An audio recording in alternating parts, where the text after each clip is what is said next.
What's up guys, my name is the Below Average Gamer and boy have I got a treat for you. Today we're covering the original COD Trilogy in all its glory, COD 4, MW2 and MW3. If you, like me, were around 12 to 16 years old when these games came out, then you'll know exactly how much nostalgia and cinema I'm about to serve up for you. I believe I can fly. Call of Duty 4 threw us into the modern day for the first time, SAS stealth, nuclear shockwaves, and the best sniper mission to ever grace gaming. Modern Warfare 2 took off the gloves with that mission, global escalations, and betrayal at every turn. And Modern Warfare 3 showed us what a modern world war would look like in a globe-trotting, high-stakes finale that dared to go all in. But beneath the cinematic set pieces was a story that stuck with us, of brothers in arms, blurred morality, and a fight that just kept going. I'll be covering the full arc, from the first bullet to the last breath, a complete look at the trilogy that changed everything. Get a snack, get comfy, and let's do this. We boot up the campaign and we're launched straight into an SAS mission briefing. Throughout the campaign, you're either going to play as the SAS or the USA. And to be fair, the SAS missions are treated with a lot more love and care, if I may say so myself. The CRT scan lines and the low-res graphics here really turns me the f*** on. We lock into Sergeant Soap McTavish for our tutorial. He's going to be our iconic boy that we play as for the SAS throughout this game, and will return in future entries of the series. We do some target practice and go full British on a melon, and what do you know, we passed. Apparently knowing your way around a knife is good enough to be in the English Special Forces. Actually, that kind of makes sense now I say it out loud. Side note, this is the very first time I've ever played on keyboard and mouse. Gaz, who's been delivering some typically British lines, sends us to the next area to undertake the iconic shoot house tutorial mission. Shout out to the character design here. How badass do these lads look? Why does it always sound so homo when I say it? This is tutorials done right. You gotta do a replica of the next mission you're about to go on. It feels like what the SAS would actually do to prepare for a mission in real life. Anyway, you gotta beat this bad boy in less than 30 seconds. Then it recommends you a difficulty. My first attempt, remember I'm using keyboard and mouse for the first time, goes just how you'd expect it. My next one goes a little better, but I still only look marginally better than when my dad used to try and pick up the controller and play this game back in the day. After the first attempt, it recommends my difficulty as regular, and I took this personally. I beat the world record and it recommends me hardened, which felt much more appropriate. However, this was a mistake. And with that, we're ready.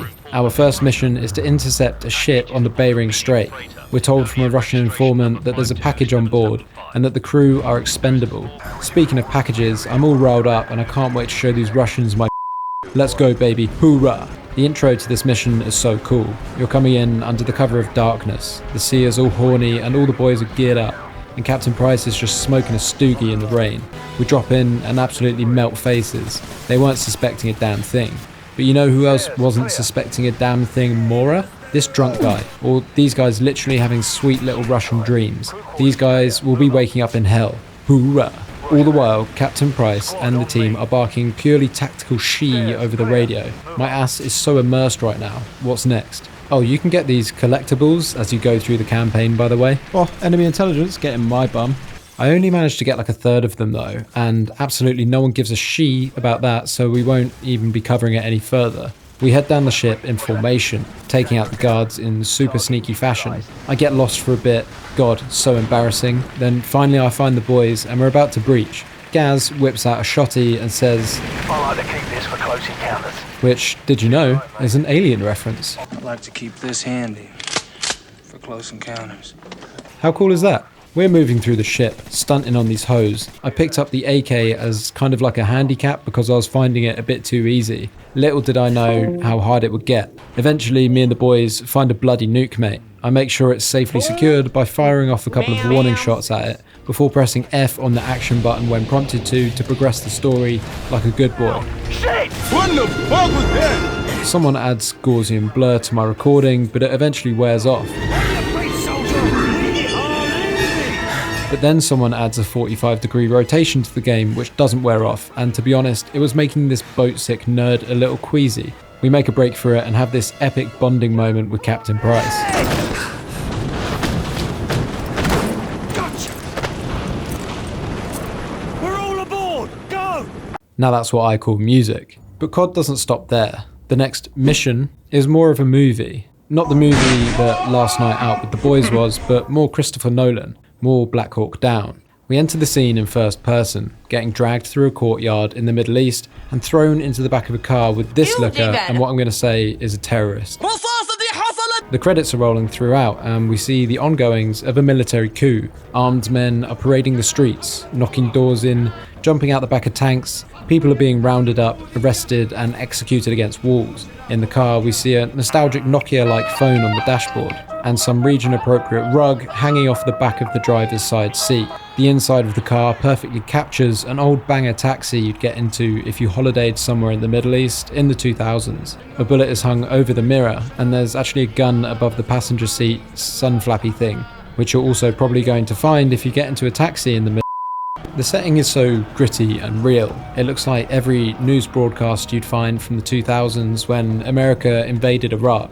It captures the civil unrest that preceded that perfectly, in my honest opinion. All the while through this journey, we have someone shouting over the radio about the revolution that's taking place before our eyes. After the taxi is over, we're thrown out and get a nice little curb stoop to the face. We're dragged a little further, and through the portal we realise that we are the guest of honour. The militia are all cheering as we're tied up to a post in the centre. A man named Khaled al-Assad is spouting some propaganda to a camera.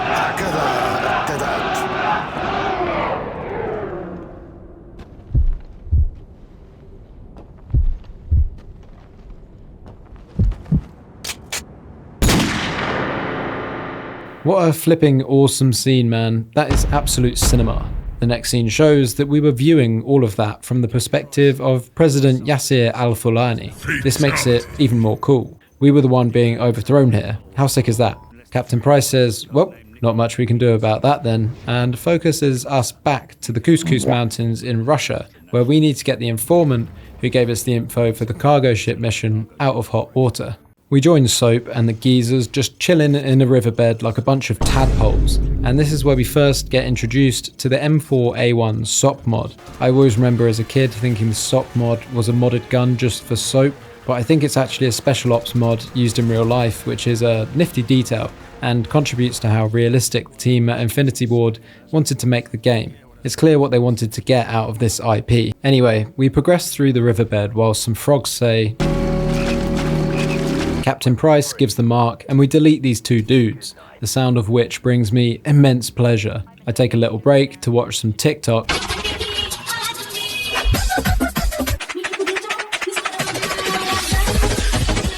The TV plays footage of Khaled al-Assad, the dude who brained the president in the previous mission.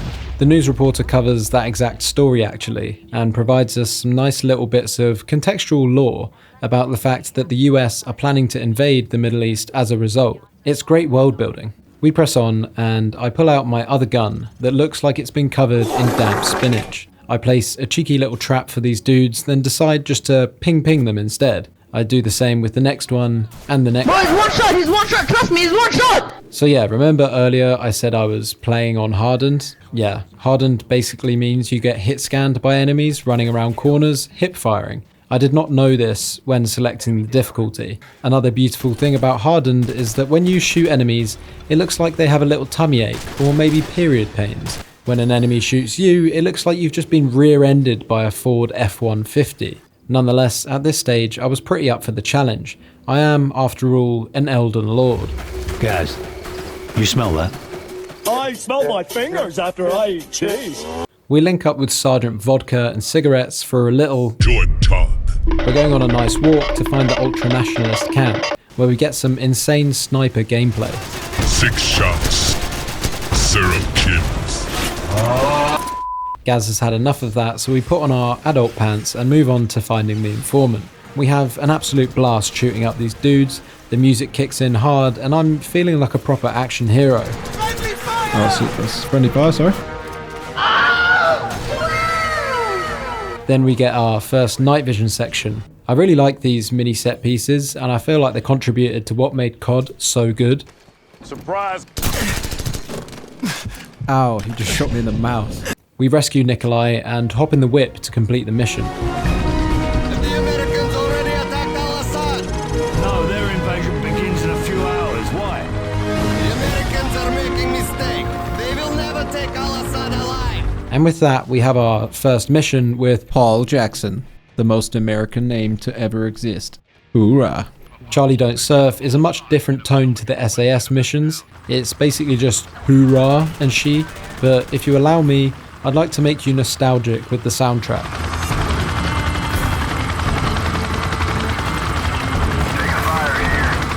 This mission is great because it really captures that feeling of the American invasions that happened in Iraq. Overly equipped and armed troops just flying into these little war-torn towns, fighting against militia that are far less equipped. But they're on their home turf, so they do put up a good fight, and make it hard when the odds are actually stacked against them. First thing we're here to do is find Assad, so we locate a possible building and get some more close quarters gameplay that the game is so famous for. We hear some crazy shouting from downstairs, so I want to go and introduce myself to everyone.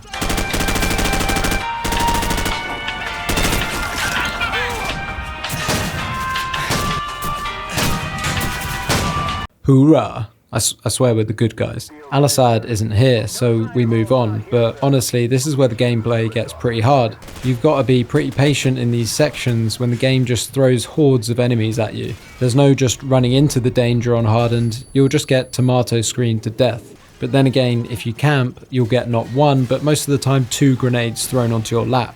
So there's a small risk-reward element which I think forms the basis for the combat in this game. And I like it, in the same way I like Dark Souls or Elden Ring. It's a proper challenge, especially for me who was also playing keyboard and mouse with insane DPI on hardened for the first time. It took me a while to realise that I wasn't playing the power fantasy that is recruit difficulty. I don't die too many times in this section, but later it gets pretty rough. I can't help when I look at this game think that the art style, colour balance and attention to detail holds up really well today. It just feels like everything I want from a modern day shooter, but I'm not sure how much of that is nostalgia talking. We reach the broadcast station where Al-Assad apparently is, the famous map from one of the first DLCs. Man, that got me so nostalgic. I remember being so excited for this map to come out and just playing the DLC maps for hours on end. Legs crossed in front of my PlayStation because the cable didn't reach very far. Those were the days, dog. We fight our way through the station, and honestly the amount of bullets, RPGs, grenades that are thrown your way, as well as getting flanked by kamikaze AI that your friendly AI ignore most of the time, actually goes a good long way to simulating what getting PTSD in real time must feel like. And that guy's absolutely eating carpet. He's just eating carpet. Something that I like in this game is that all of the friendly AI have names and ranks, although they're not characterized more than that for the most part. I just like when background characters are given a little bit more to hold on to, because these dudes can die throughout the game, and there are a few moments where it actually kind of made me a bit sad, a little Assad. Brother, this guy stinks! We find the room where Al-Assad was meant to be, but unfortunately our princess was in another castle. I have a minor crash out as Griggs does this. Roger that, command. Out. Anyway, back to invading random nondescript Middle Eastern countries. This time in Operation Warpig, we get potentially the worst mission of the game in my opinion. It's dark, there's just she flying absolutely everywhere from every angle. My imaginary PTSD bar is filling up and we have to go and save a tank. Yeah, in the SAS missions you save people. With the Americans, you save tanks. Hoorah! Whilst the gameplay is a little infuriating, you can't knock that terrifying, chaotic feeling that war invokes. The game captures it really well. There were times where I was just lying in a corner begging that no one saw me.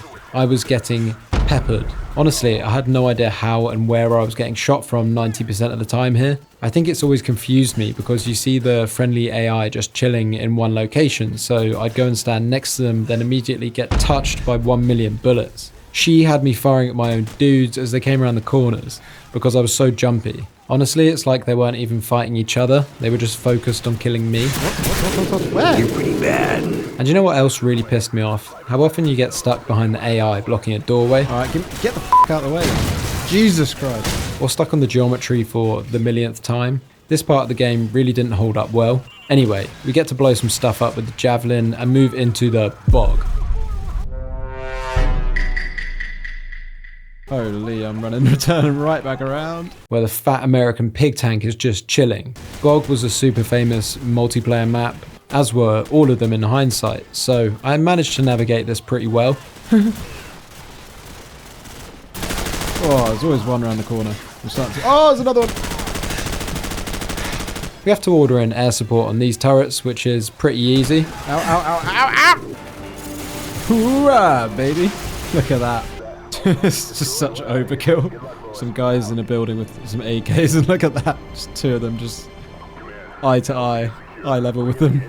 I get stuck on some geometry before Vasquez makes a nice whittled drawing for us on how we're going to defend the tank in the next mission. Thank God that's over. Take me back to the English guys. We get shot down, but miraculously all the main characters survive. Hoorah! I mean, alright. Far from here. Let's move out. Dead. Just checking. Yeah, he's dead. And he's dead. Alright. We sneak through enemy lines to save this little fatty from the ultra-nationalists. That's the shortest, fastest man I've ever seen. Why do they make him so little? After that, we do some more sneaking, some more shooting, some more sneaking, some more shooting, a little bit of dying, some more shooting, some friendly fire. Sorry. You fucking dick! Almost killed Gaz. Some more sneaking, this time from a helicopter. We pick up a stinger and shoot down the helicopter, which should be copyright strike by Konami for being the same as the MGS1 Hind scene. Twat. The AC-130 then bombs a truck, and Gaz does this. And oh, that's the mission. Nothing happened. 10 out of 10. But wait, is that the end of the mission? Kind of. But now it's AC-130 time. Guy running. More enemy personnel.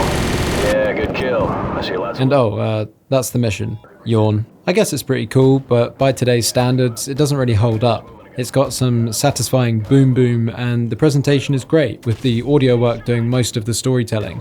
And I can't fault it for how mechanically realistic the team coordinating each shot taken by you is. The team must have been so proud of it as well, because they were even... sorry. But yeah, I guess they needed a break from the monotonous shooting gallery gameplay that I was stuck in a loop of a minute ago. 10 out of 10. At least the next mission is good. Oh, we're fucking pigging again. Okay, so I died so much on this mission. I was getting peppered, spanked, golden showered, and manhandled all at the same time. By snipers, guys on the road, maybe even my own team if that was possible. It was painful. I'm pressing mouse 5. Wait, mouse 5? Mouse 5? And there was a point where I couldn't even get around this corner for like 10 minutes. Bro. Oh, I'm so fudged. Where is it? It felt like I was never going to get past it, and I was pretty close to crashing out. Let's go through old-fashioned. Ow! Oh man, I'm having trouble. At this point, I was ready to jump into an industrial-sized paper shredder to recycle my body into toilet roll to be used by hippies that don't shower. Oh, what are you doing in here? What's he doing in there? Check your corners. But I am an Elden Lord, and I've overcome bigger challenges than this.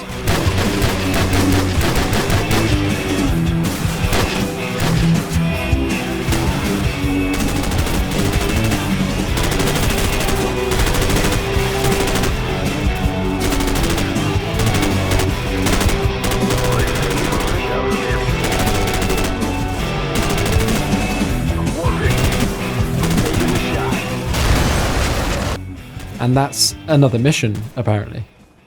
10 out of 10. Wait, what's this? A good mission? Yeah, I think it is. This mission is called Shock and Awe. I'm gonna die here. Ow, ow, ow, ow, ow, ow, ow. How did I die? That's why you can't even die there. I said, this mission is called Shock and Awe. We are hoorahing to the flipping max right now. We got a noob tube mounted to a heli, and we're raining heck on everyone. I was just getting into my flow state when I'm pretty sure someone from my own team just popped me in the back of the skull. How can I get shot from behind on an on-rail shooter mission? We get dropped off by mum at school, and it's time for some more intense gunfights. Shout out to the presentation of this level again. The muted evening summer tones had me half expecting an ice cream truck was going to show up, but you can really feel the heat from all the gunfire. and the helis. Credit where credit's due, it's a hot chaotic bed of warfare. But wait, what's this? Over. Is that female representation in a video game? Is that female representation in a video game? Infinity Ward knows what's up. They know how horny they made that woman's voice.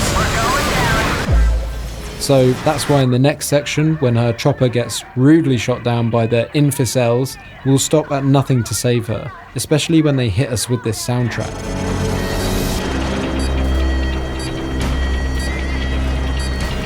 Be advised, 2-5. I risk it all for the poon. Captain Paleo, hold on tight. I'm getting you out of here, then I'm hitting it raw from the The music kicks in, Babes is safe. Hoorah. But wait, let's rewind.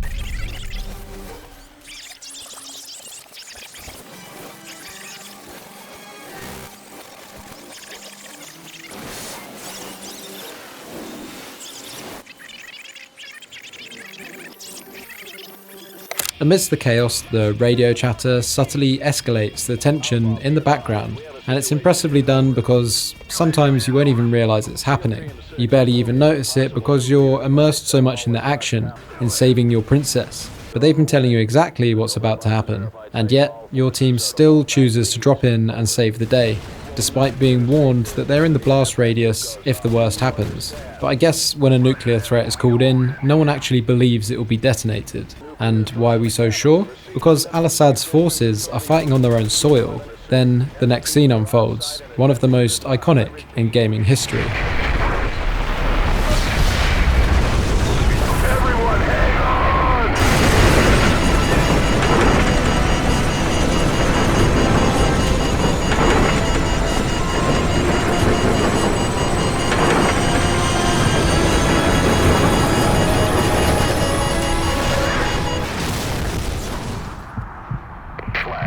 NBC-1 nuclear, Bravo, NB062634, Charlie, 90-degree grid, hotel, surface, Juliet, 90 seconds.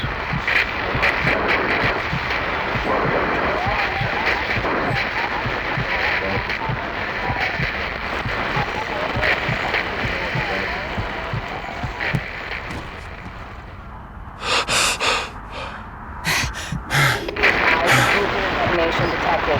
Fallout predicted within a radius of 7.4 miles. Epicenter located at ND058680. Personnel within primary combat zone are ordered to commence immediate evacuation. Contamination centers are being established at this time and will be fully operational within 2 hours. Personnel are advised to keep their IM. There's something cosmically haunting about the mushroom cloud of an atomic bomb, looming in the background as we stagger forward past our fallen comrades. The devastation is framed by a war-torn city, with one particularly grounding detail on the right, a children's school. Are you ready for a big word now? The juxtaposition of this is perfect. These two things should never exist in the same image, but they do, and that's why it shocks us. And the final gut punch, as the screen fades to black, faint voices of children calling for help echo in the distance.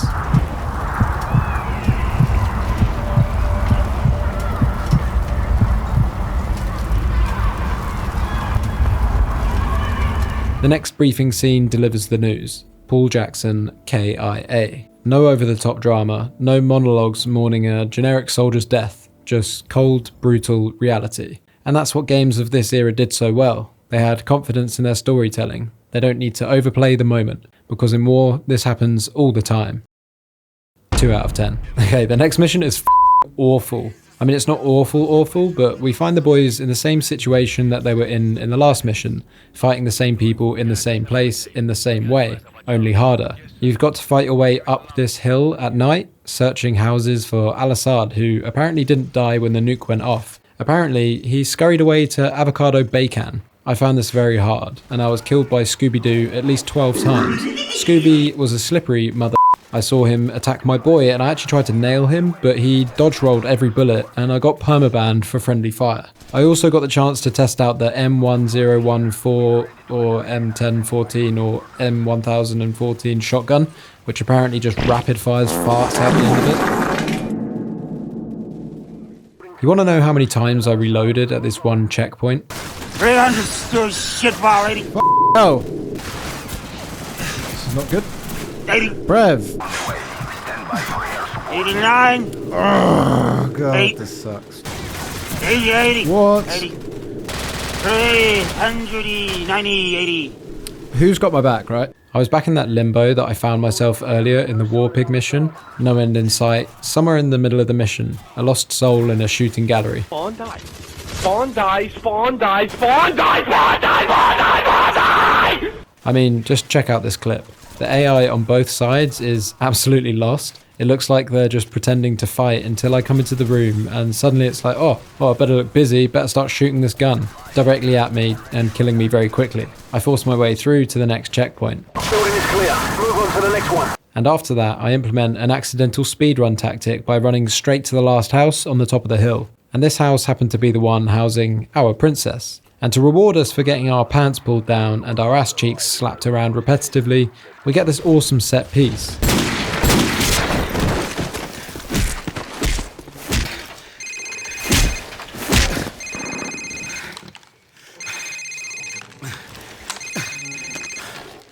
Sir, it's his cell phone.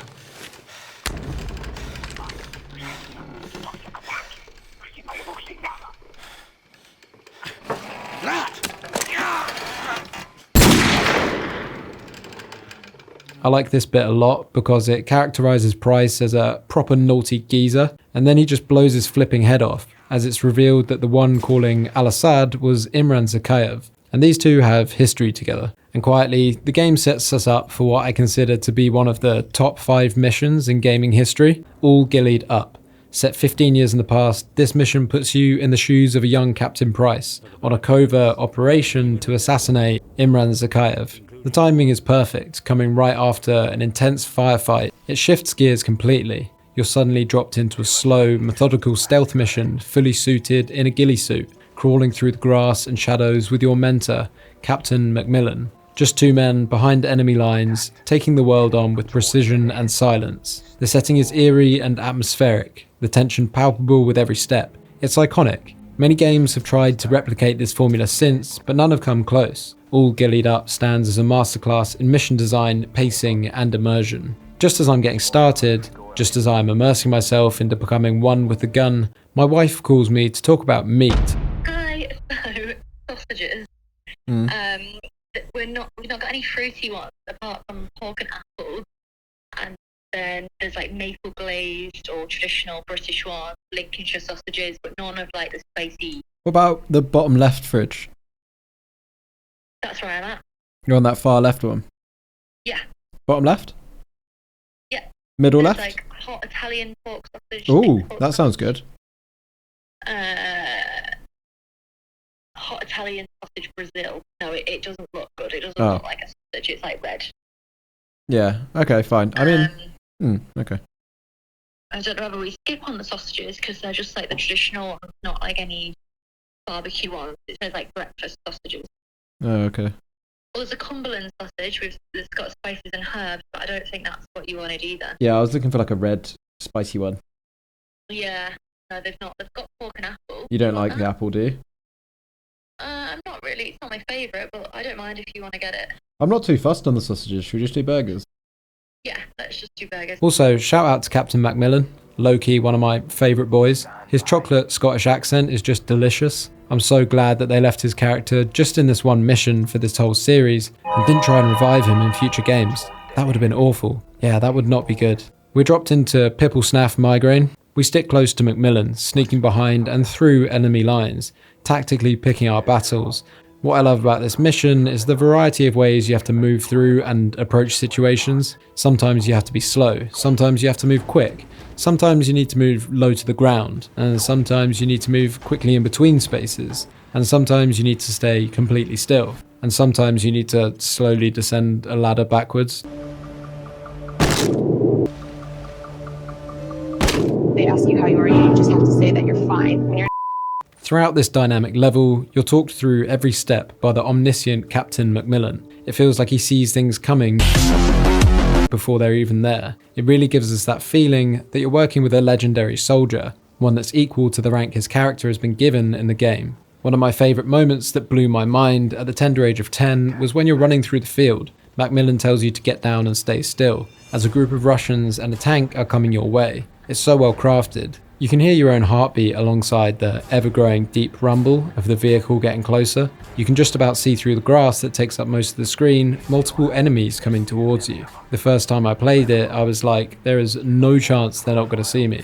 It was edge of the seat stuff. Maybe now it's a little easy, but you know what to do now. But 10-year-old me, for the first time, was freaking out. You've basically just got to position yourself not in the path of the soldiers, but it's hard to predict this as they seem to veer off in different directions, and it has you second guessing like, is that one coming towards me? Do I stick or twist? Do I slowly shift to the right and risk being seen? It's a nice change of pace from the chaos we're accustomed to in most of the levels so far. After this, we, in close coordination with Macmillan, take out a number of unsuspecting soldiers. These guys are clearing bodies of their own comrades that had been executed by them. I then steal Macmillan's kill. Sorry, the toxic multiplayer player came out of me. He doesn't even react because he knows that's what we thrive off of. That's some bloody convention out there. This moment had me sprinting into God knows what, the music kicking in at the perfect time. I always remember thinking Macmillan must have the biggest set of balls known to man to try half the he does in this level. But now I realise how good his characterisation is. In the small time we've had with the character, we trust him so much, to an extent that we're trying to tightly perform every single one of his commands, as good as possible, so that we don't die. Like, to do what we just did, you gotta blindly trust this guy knows what he's doing. And at this point, if Macmillan said to take off my ghillie suit and start slowly eating it, I probably would. The mission's good already, but as we start to move through the empty blocks of Pripyat, I suddenly notice the environment. The decaying grey ruins once filled with life. School lunch halls being taken back by nature, accompanied by faint echoes of children playing. Posters still hang on the damp, rotting walls. And how this makes you feel is best left to Macmillan to describe. Look at this place. 50,000 people used to live in the city. Now it's a ghost town. Never seen anything like it. For those of you who live under a rock, which is probably 110% of my subscribers, Pripyat was an atom city built by the Soviet Union, purely to house workers of nuclear power plants. Pripyat was unfortunately just south of Chernobyl, where the world's biggest nuclear disaster took place. Oh, and by the way, if you haven't already, go and watch the series Chernobyl. That sheet is unbelievably good. We then get a spooky cutscene as we zoom in on me and Mac lined up behind the fattest sniper waffle you've ever seen. I've got a nice picture of Senpai Imran next to it. We zoom in to observe the meeting, waiting for our shot. We're given some hints by Macmillan that this isn't going to be a straight shot, as well as some information in the top left telling us the distance to our target and how long the bullet is going to be in the air for before it hits them. As you zoom the scope in, you can also gauge the wind direction and speed by the various Soviet flags dotted around the meat. When I played this as a kid, it took me a good few goes to understand what to do. They even throw in some dude in a heli that just flies right in the way to throw you off. I noticed that the wind has died down, the conditions are perfect, there's a clean shot, and Macmillan says it's now or never. No matter what you do at this stage, you cannot kill Imran Zakhaev. That would create a time paradox. Snake, what have you done? So even if you do skull him, which thanks to the power of slow motion and editing this video, I can confirm that I did. He still tumbles around and you see his arm fly off. It's pretty brutal. Then you remember the scene from the second mission where Al-Assad blams you in the face. He was missing an arm. And then you're like, I see now. That's how he lost his arm. Anyway, I start showing off to impress Daddy Mac by hitting a couple of dudes no sweat and easily taking out the heli. The music kicks in and it's time to skedaddle. We rattle off the building and start hacking it through the blocks, pursued by blokes, more helis and OP dogs. I died a number of times here. It wasn't particularly hard, I was just fat fingering the keyboard as I still don't know the controls. Eventually you get this epic scene where you take out the driver of a heli again, but this time there's an epic walkaway moment from Macmillan that he absolutely fumbles. Somehow the soldier that can see things happening before they do and expertly move through a heavily guarded area utilizing a variety of different tactics against all odds, tripped and fell and sprained his ankle. Now you have to carry him. Fantastic. We carry him, putting him down occasionally to take care of the hordes of enemies. We make it to the iconic Ferris wheel. where it's time to call for an evac and make our last stand. We put down claymores and take up positions on the hill. We start popping heads. I don't know how I didn't die here. There's enemies coming from every single angle, shooting from long distance, getting in close, throwing grenades and flashes, and it's just you and Mac holding them off. You even run out of ammo like halfway through, meaning you have to risk it even more by stepping forward to pick up guns of the fallen enemies. It's absolutely epic. I ended up just luckily pivoting around this column here, and when the heli lands, you make your escape. Oh wait, yeah, I forgot about him. And you have to time it right. Picking up Macmillan and running towards the enemies to get away is edge of the seat stuff. Wait.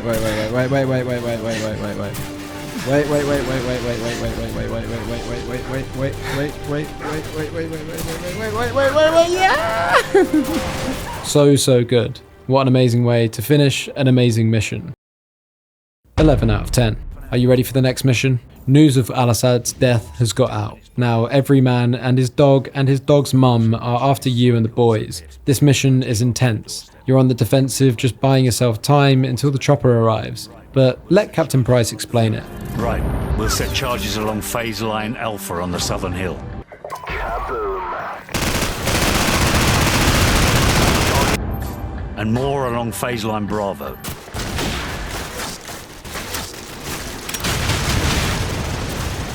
We'll delay them all the way back to the top and hold our ground at the extraction point in the fields around the farm. Bravo 6, this is Falcon 1, standing by to provide close air support, over. Job done right? Nah. Bravo 6, the LZ is too hot. We cannot land at the farm. I repeat, we cannot land at the farm. We're picking up SAM sites all over these nodes. Oh, that's just great! Now where are they gonna land now? Bravo 6, we're getting a lot of enemy radar signatures. We'll try to land closer to the bottom of the hill to avoid a lockout, over. Oh, it's got to be taking a piss! We just busted our asses to get to this LZ, and now they want us to go all the way back down! Again, Ed! We've got to get to the new LZ at the bottom of the hill, now! So, take point, go! Yeah, sure, I'll take point Price. No wazzles. Try to the base of the hill, out. Copy 2-7. Everyone, head for the landing zone. It's our last chance. Move! And what follows, thanks to the awesome soundtrack and chaotic action, is a mad dash to achieve the impossible with your boys. Truly the way every man wants to die. You have to bond with characters in games, and I felt this was a good mission where all the squad's character building starts to come together at once. This is that cheesy moment where you start to care about the boys, when faced with the highly likely chance that you are all going to die here. Playing this mission for the first time back in the day, I remember thinking there's no way we're all going to make it all the way back to where we started. So the stakes are high, and faced with the potential death of some of these characters, it gets you going, you know? Epic. Anyway, saying that, towards the end I spotted a gap, where I saw a clear route. It was every man for himself. Oh my god, I've absolutely juked that. I don't know where the rest of the boys are, sorry. Approximately 10 hours later. Then it's time for another joint op. We're teaming up with the Vodkas and the Pigs, Griggs and the boys minus, what's his name? Phil Johnson? Anyway, time to hunt down this little tracksuit wearing rat, Zakhaev's son, although it could be Nico Bellic. We're going to set a trap for him, so we blast the spunk out of these ultra-nationalists at a petrol station and steal their uniforms to set it up. There's a quick fade to black bang cutscene with Griggs, and after that we're both just having a post-bang cigarette in the watchtower. Hoorah! The little rat is en route and he arrives at the station. All the boys are in Russian cosplay as they arrive. We need to take him alive, so the idea is to nail everyone apart from him. Someone takes the base of the tower out and we go crashing down. Turns out this little rat is quite the speedster. Look at him go! He wants to lead us on a wild goose chase, and we have to fight our way through his guards to get closer to him. Air support is giving us pointers as we pursue him. One guy behind the overturned dumpster. Enemy by the dumpster, copy! And when we get pinned down by fortified machine gunners, air support splits them into a million pieces. We then have some more room-to-room gameplay, which is always a challenge. When we eventually follow him all the way to the top, we get this scene. Drop the bloody gun! Now drop it! I can put one in his leg, sir. No, we can't risk it. Hold your fire. So, take his weapon and restrain him. No! That shit is so epic, man. FPS shooters didn't have this kind of cinema before COD 4. Maybe they've had big action set pieces and moments, but there's something very special and real and localized about the stories that are told in this game that I personally prefer. Time for an epic monologue to brief the next mission. So-called leaders prostituted us to the West, destroyed our culture, our economies, our honor. Our blood has been spilled on our soil. My blood on their hands. They are the invaders. All US and British forces will leave Russia immediately or suffer the consequences. It's quite simple. Either we retake the launch facility or we won't recognize. The action is reaching a climax, and it's time to make this game come. We're dropping into the mission Ultimatum, where it's time to take Imran Zakayev out once and for all, but Griggs doesn't drop near us. Turns out he saw a McDonald's off to the right, so we have to go and save him from diabetes. We progress through the mission as we usually do, good comms from the boys, dealing with everyone that stands in our way. Turns out there are a few different McDonald's, so we need to search all of them to find him. We take out all the customers and employees and dogs. And eventually we find the fatty, stuffed to the brim with cheeseburgers. We save him, and it's actually time to do the mission now. We blow up this tower in epic style. This kills the power, allowing other teams to infiltrate and mount a full-scale attack on the facility that is holding both the nukes and Zakayev.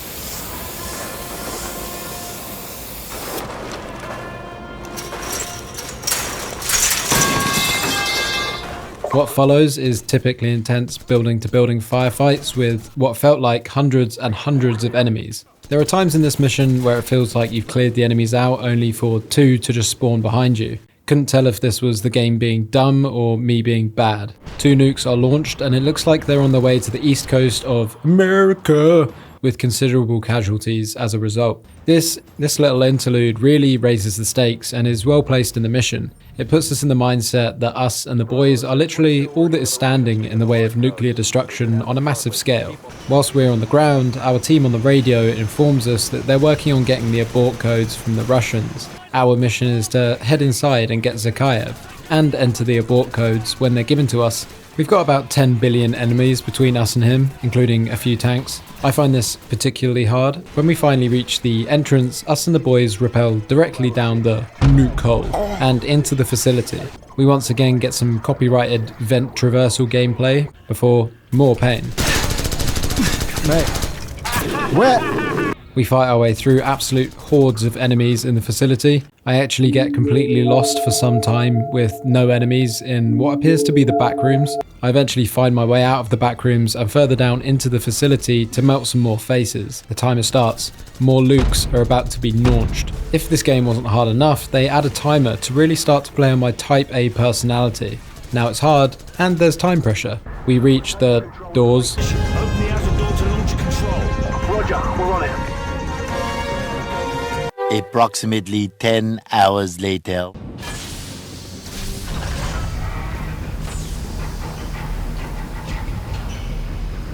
Oh, you gotta be shitting me. Guys, can't you make it open faster?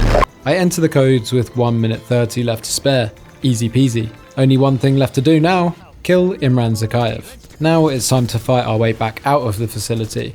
We jump in the whip to give chase. All the boys, Gaz, Price and Griggs, are talking about sipping beers when they get home together. The vibes are immaculate. We've saved the world and we're on our way to put the last puzzle piece into place. What follows is a highlight reel of me being terrible at the much hated but always included shooting out of a car mission. I don't even want to see what stats I got for this. I started out by just nailing my own team members, then I proceeded to miss about 98% of the shots I took, and I ran out of ammo. They add a helicopter into the mix, which I failed to hit too. I guess the cool thing about this mission is you're on an actual Russian highway and there's just civilians on their way to work all around you. A lot of them just die in balls of fire, which is very unfortunate. The heli takes out the bridge and we're scrambling not to fall into the river below. We're cornered by Zakayev's forces, awaiting air support. But air support says, nah. Kamarov calls us and says he understands we could use some help. And we're like, yeah, just need to hold out for 3 minutes. we're hit by a rocket from the enemy helicopter. Then, in slow motion, clearly shell-shocked from the blast, Griggs picks us up, risking his life to save us, but he gets shot in the head. We roll over and we see Price bleeding out to our left. In front of us is Gaz on the floor. Imran Zakhaev is approaching, and as he arrives, he shoots him in the head too. Griggs and Gaz are down.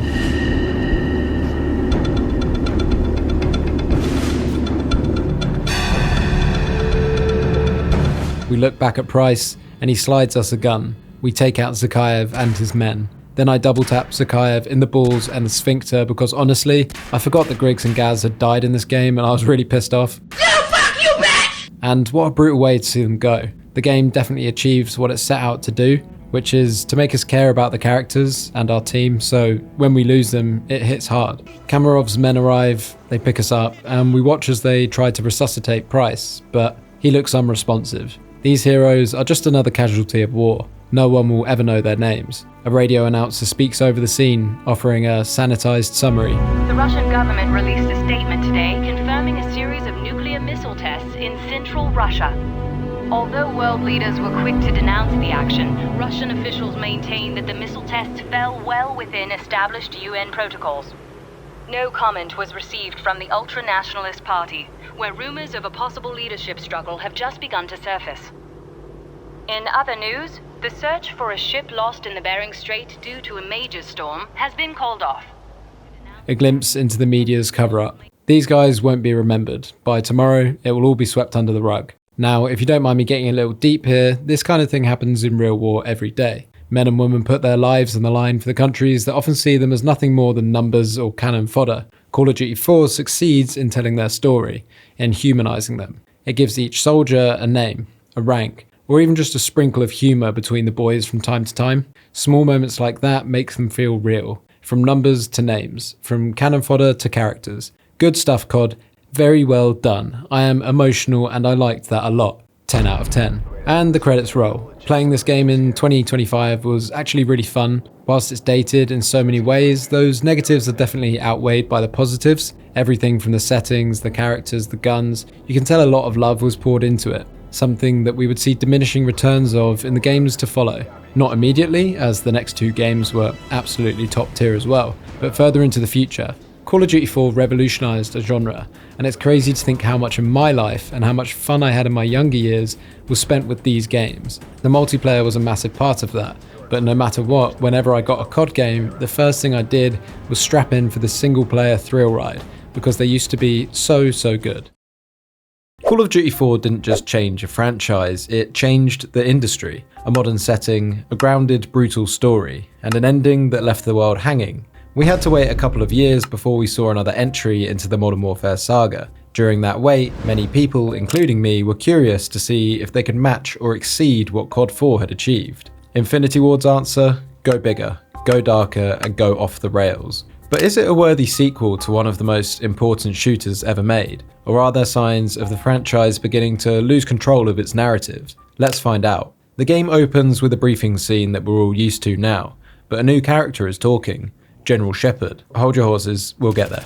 Modern Warfare 2 picks up 5 years after the events of Call of Duty 4. Despite the death of Imran Zakhaev, the ultranationalists won the civil war in Russia, and his legacy lives on. He's actually been martyred, as we see a statue of him being unveiled in Moscow. What the game doesn't tell you, although it is implied, is that the ultranationalists are now the party in control of Russia, led by a dude called Boris Vorshevsky. I don't think I'm saying that right. Shepard muses over the fluidity of war as we're thrown into the driving seat of Private Paul Allen, yet another bozo generic American name. He's training local recruits that are fighting alongside the US how to aim down sights rather than just blasting from the hip. Anyway, we're going to skip that boring she because we're off to our trademark training run to select our difficulty, and this time we're watched by Shepard. After killing multiple civilians, the US Army have determined I have what it takes to be a member of the CIA, which actually makes sense when I say it out loud.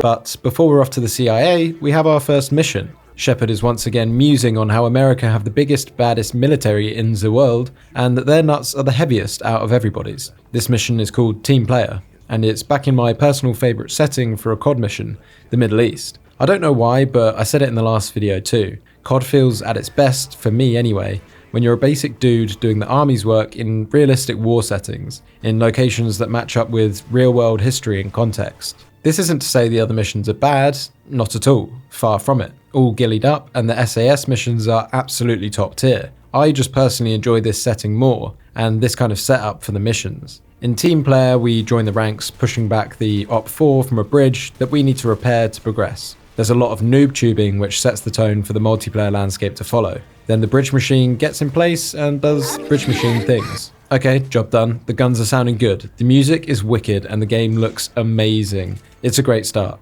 We get our first set piece of the Americans bombing a tower, danger close as the nearby Marines note. The Marines rejoice in the blast. Whoever said war isn't fun is just a virgin as we're hit with a shockwave. Oorah. We hop in the whip and over the bridge. The chaotic energy dies down as the Op-4 retreat into the city. It's so accurate how quickly they can blend into the scenery, and the Americans note quite regularly that they have limited rules for engagement, so they can't just blam these guys on sight. As we're crawling through the city's alleys, you can actually see civilians running for cover. So yeah, this mission perfectly captures the vulnerability of the Americans, true to how it was IRL. They were vulnerable because they couldn't just engage anyone on a hunch. Most of the time you had to be attacked first, and this actually led to a lot of deaths on the American side, both in-game and IRL. How scary must it be to know that any of these guys have the first shot on you if they want it? And considering they were probably taking shots at you not less than 5-10 minutes ago, you know they eventually will. Good she, MW2.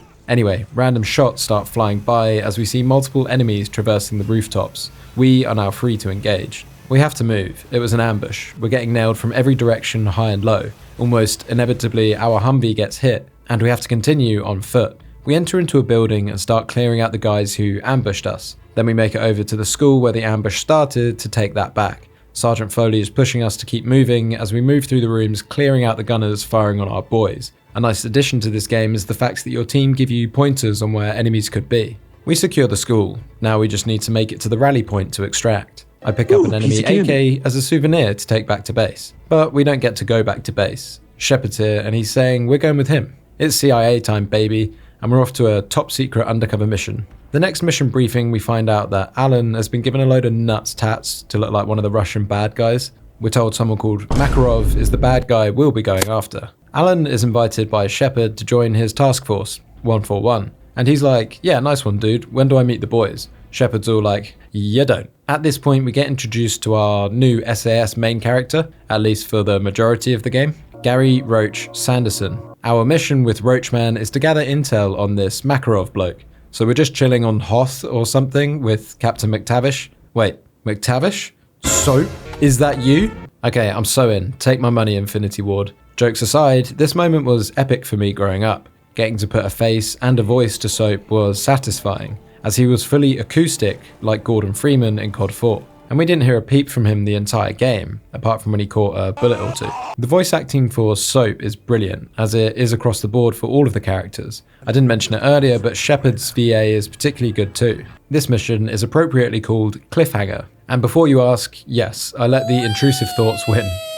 We get some passable ice climbing gameplay to get up the cliffside. The formula for this level is like some hybrid version of All Gillied Up. Essentially, it's a two-man sneaking mission, led by a Scottish bloke in an extreme climate, although they changed it up just enough by not giving you snipers, essentially. That doesn't mean it's a bad mission though, it's actually one of my favourites in the game. We also get introduced to my favourite gun in Modern Warfare 2, the ACR. I used to bang hardcore headquarters online with this bad boy, suppressor and a red dot. I know that doesn't sound cracked by today's standards at all, but for those who know, my god, I used to make this baby purr. Wait. What was I talking about again? We're working our way through the base. Soap is providing overwatch. The atmosphere and environmental design are great. Snowstorms come and go, impacting visibility, allowing you to use it as a mechanic to sneak past nearby enemies. It's a good feature, and I'm glad they showed it off so early in the game. You've seen a couple of set pieces already in this mission. The slow-mo save by Soap, taking out the guards as a Harrier takes off. Call of Duty 4 became famous for it, but MW2 takes it to another level,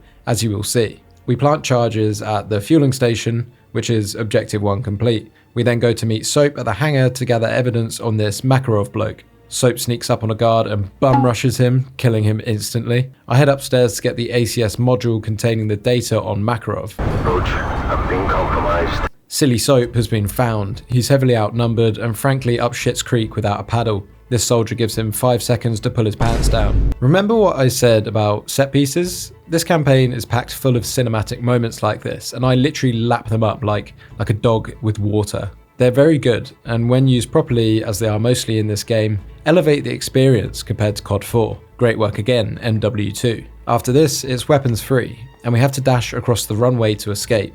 We fight off some guards to steal their snowmobiles. Soap does this awesome thing where he waits for one to come around the corner, then ice picks the bastard in the chest. It would be even cooler if I didn't get creamed by it because I was standing directly in front of it. This sequence is amazing, and to date it's still so iconic. This is the first time we've ever used a vehicle like this in a COD game, and you even get to fire your Glock like gangster style as you go. It's absolutely bonkers. And it finishes by you accelerating down the hill at what must be almost the speed of light to make a huge gap jump to safety. Yeah, epic. 10 out of 10.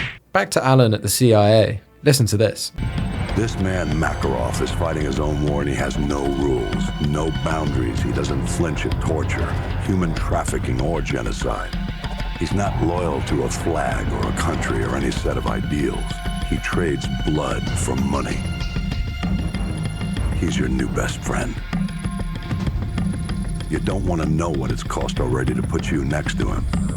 It will cost you a piece of yourself. It will cost nothing compared to everything you'll save.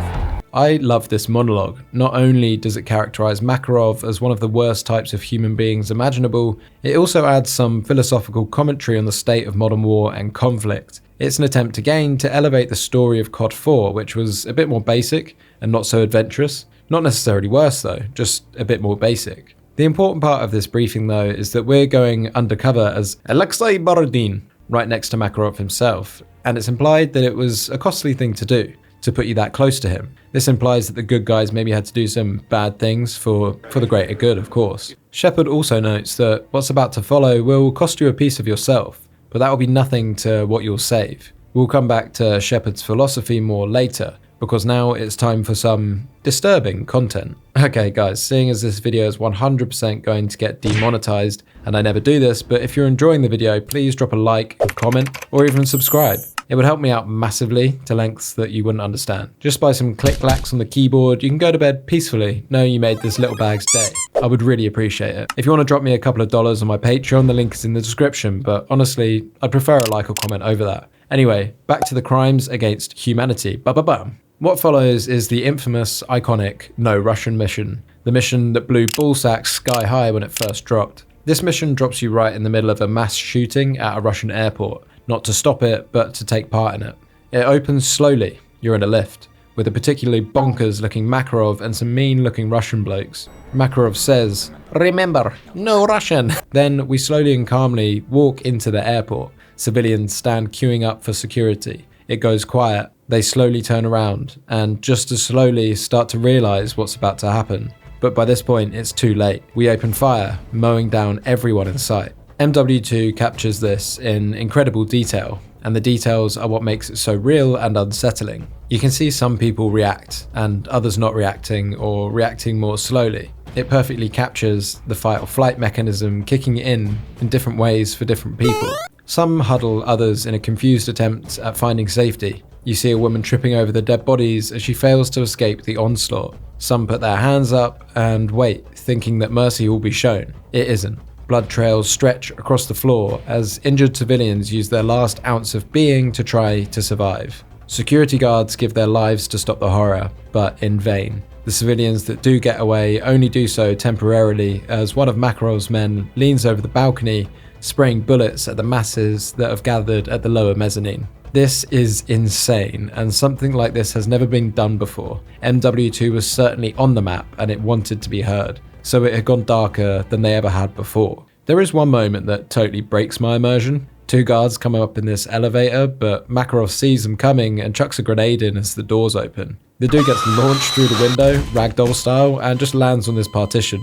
I don't think that was meant to happen, but damn, it made me laugh. Luckily, this moment came at the end of all the civilian killing, so it didn't dampen the moment too much. As we walk over the countless bodies, we see all the flights on the board change to delays. Now, the Russian SWAT teams have arrived, and we actually get into a proper fair firefight with them. But these are still good people we're going to be killing. Just before we engage them, Makarov whispers for Zakhaev. We need to push through their defenses to escape. They come well equipped, but we're far more equipped and skilled than your average terrorists, and we make short work of them before making it to the getaway vehicle. A sad musical score kicks in, reflective of the horror that we've just committed. And I think what elevates this especially is that you are the one doing the atrocity. We're not cast as the hero come to save the day or a witness to it.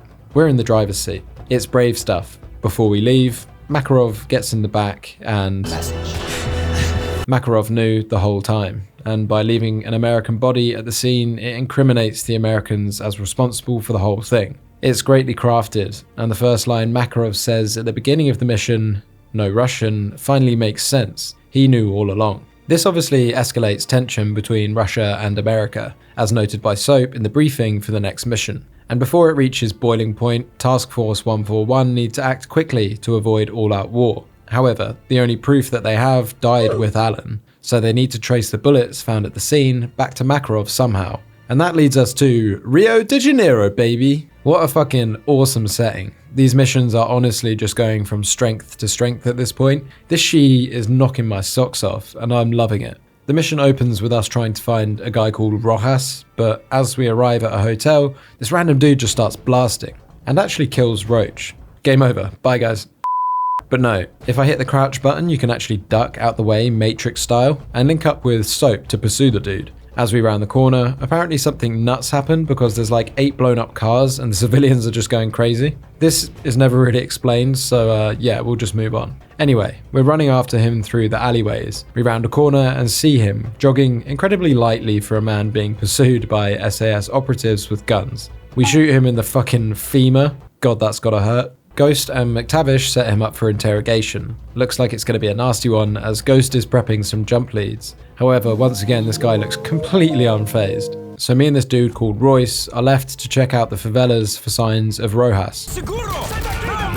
Not sure I agree with that approach, doesn't seem that efficient really. Anyway, the favela boys come out to play and eat my ass alive. These Armayos are running on the rooftops, hiding behind walls, flanking, and just straight up running and gunning you. It's potentially the bloodiest firefight the favelas would have ever seen. My kill count must be like 100 plus from this afternoon of work for Task Force 141. It feels like you kill one and another just pops up in their place. The action is tight, tense, and absolutely soul-destroying on hardened. I was finding this really hard, and just to make things worse, they even throw in the Brazilian Scooby-Doo, and they even chuck in the odd civilian running around to distract you. Oops. You honestly can't move an inch here without catching a bullet of some kind. I crouch under this window, completely pinned down at one point, and in the window there was a dude that I killed, right? But without moving, they just respawned him like 3 or 4 times. Okay, are you ready? My tie is on. I'm going to make my first criticism of the game. My first point is that the scale of death for this mission just seems a bit excessive. Like in the real world, yeah, there's crime and guns and death in the favelas, but the kill count on this mission is so unrealistically excessive. I wish they did more surprise elements using the verticality as well to make you feel like they could attack from anywhere, maybe throw in some traps like claymores, get it feeling like you're on their turf and they know every turn and every alley. Less just throwing countless bodies into the mix. They don't need to use this many people. It kind of took away the fun and took away from my immersion. And my second point is linked to the first, they just respawned too much. Like at that window, which all feels a bit unrealistic. And all the while, Soap is just screaming at you to hurry up and get through the favelas so that we don't lose Rojas. It's actually infuriating. It's a shame because this mission could have been 10 out of 10 if they made it a little more realistic in these ways. Anyway, we eventually make it out of this overwhelming hellhole through nothing more than sheer luck. And Soap does this. At this point, we switch over to a new American man, James Ramirez. Slightly better name than the first 2 Americans we played as in this game and in COD 4. A little bit more character. I absolutely love this briefing for the next mission. It's pretty scary to be honest. It's basically just a conversation between NORAD and various Air Force bases, where they initially see 70 fighter jets heading over the east coast of America. So they're like, yeah, that can't be right. They assume it must be a malfunction, due to the amount of them and the absurdity of an attack on the USA of this nature. Something like that's never happened before in history. Whilst they're running diagnostics, the reality starts to set in. NORAD then contacts another base, saying they can see 100 jets in their sector. Again, they're like, nah, must be a malfunction. So NORAD contacts another, and they're like, Then we're just shoved into the boots of James Ramirez to see this. Now, I know I haven't made that many jokes this time around, but I just can't really fit them in because, with the exception of the last mission, the story in this game just goes from strength to strength, and I want to talk about that. I mean, to this day, it's still blowing me away in different ways than it used to. I know, this scene isn't realistic, like I said was important earlier, but goddamn, this is such a scary sight. The picturesque American houses with countless Russian planes and paratroopers overhead. The frantic radio chatter of the Marines adds to the anxiety that this scene induces. I'm just thinking out loud actually, why is this causing me so much distress for me to witness now, when it didn't really back in the day? And I think it's because of the images that came out of the attack on Israel from the Hamas paratroopers at that music festival. It feels really similar to that, and revives those horrible feelings of when the world witnessed that so recently. Civilized life turned into a brutal battleground. When I played this back in the day, I didn't have those images of reference, so replaying it now, some of the missions just feel different than they did back then. The Marines were not prepared at all for an attack on home soil, and as such, they give us no air support. Did HQ just tell us to go F ourselves? I have to say again here, the soundtrack to this is just outstanding. There's like a slow violin playing, something that you would see at the end of a war movie, one where the good guys lose. It feels like we're being totally overwhelmed by the Russian forces. It's completely hopeless. We're fighting fully armed Russian paratroopers in alleys, burger joints, restaurants. Okay, I guess that is pretty funny, the Americans defending the last bastion of their freedom, a Burger King. As far as the gameplay goes, it's touch and go. We basically just have to rotate an excessive amount of times around a gas station, a burger joint, and a restaurant to hold off this invasion in this area. But holding off this invasion in between these rotations is actually quite fun. We get to use turrets, snipers, claymores, stingers, and predators to do all this. This is where we meet the intervention, by the way. Hands down, the best girl. Potentially the most iconic gun in COD history too. The sound of this gun popping off brings back countless memories of quickscoping and multiplayer. Those truly were the days. Once again, the kill count in this mission is pretty major. But this does make sense in this scenario, as it's literally a full-scale invasion by one of the biggest nations in the world on the other biggest nation in the world. It doesn't get much bigger than that, so it makes sense to have this amount of bodies hitting the ground. We finish the mission securing Raptor, who, if I'm honest, I actually have no idea who or what that is, and I don't really remember doing anything to secure this entity in and amongst the chaotic gameplay.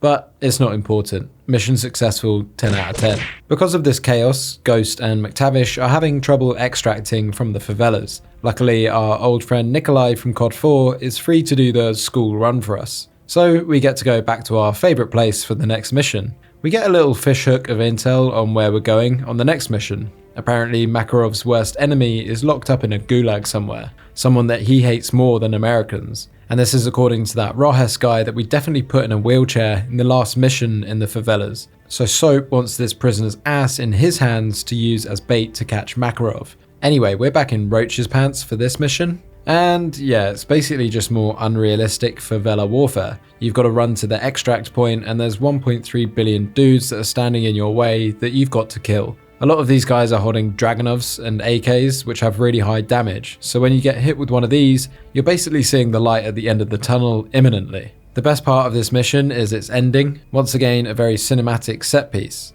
We reach the extract, but guess what? The landing zone's too hot for the chopper to land. Seen that a fair few times, haven't we? So you can guess what's next. It's secondary landing zone time, on the double. The music kicks up a notch, and we're basically running like a bunch of parkour professionals over the rooftops. All our weapons are holstered, we ain't even on that shooting vibe anymore. Roach then fumbles the jump, and not even Soap can save him this time. As we slowly awake, we see a bunch of boys closing in on our position.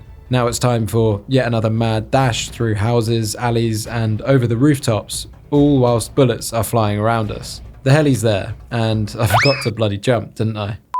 I make it to the helicopter. Mission successful. 1 out of 100. Thank God we don't need to go back there. We head back over to the United States of Diabetes for some more eating. Shepard is now taking command of Sergeant Foley's unit, as Task Force 141 are still obviously on holiday in Brazil. This unit consists of Foley, Ramirez, and Corporal Dunn. Shout out to these boys. I kinda hate to admit it, but they actually did the American characters really well in this entry of the series. Shepard's giving us a big boy striker to help with our mission. Honey Badger's a mean bitch, sir. Our mission is to destroy some of the defensive positions the Russians have set up on a golf course. You'll be fighting in the streets and between houses here, pushing up with Honey B as you move forward. You can mark targets for it to nail too, which is a cool mechanic and is essential for you to progress through the mission. This is one of those missions where you can just tell where and when the enemies are spawning. Basically, the interior of each house you come across acts like a spawn nest for the Russians, and they're just kind of skulking around in there if you choose to go in.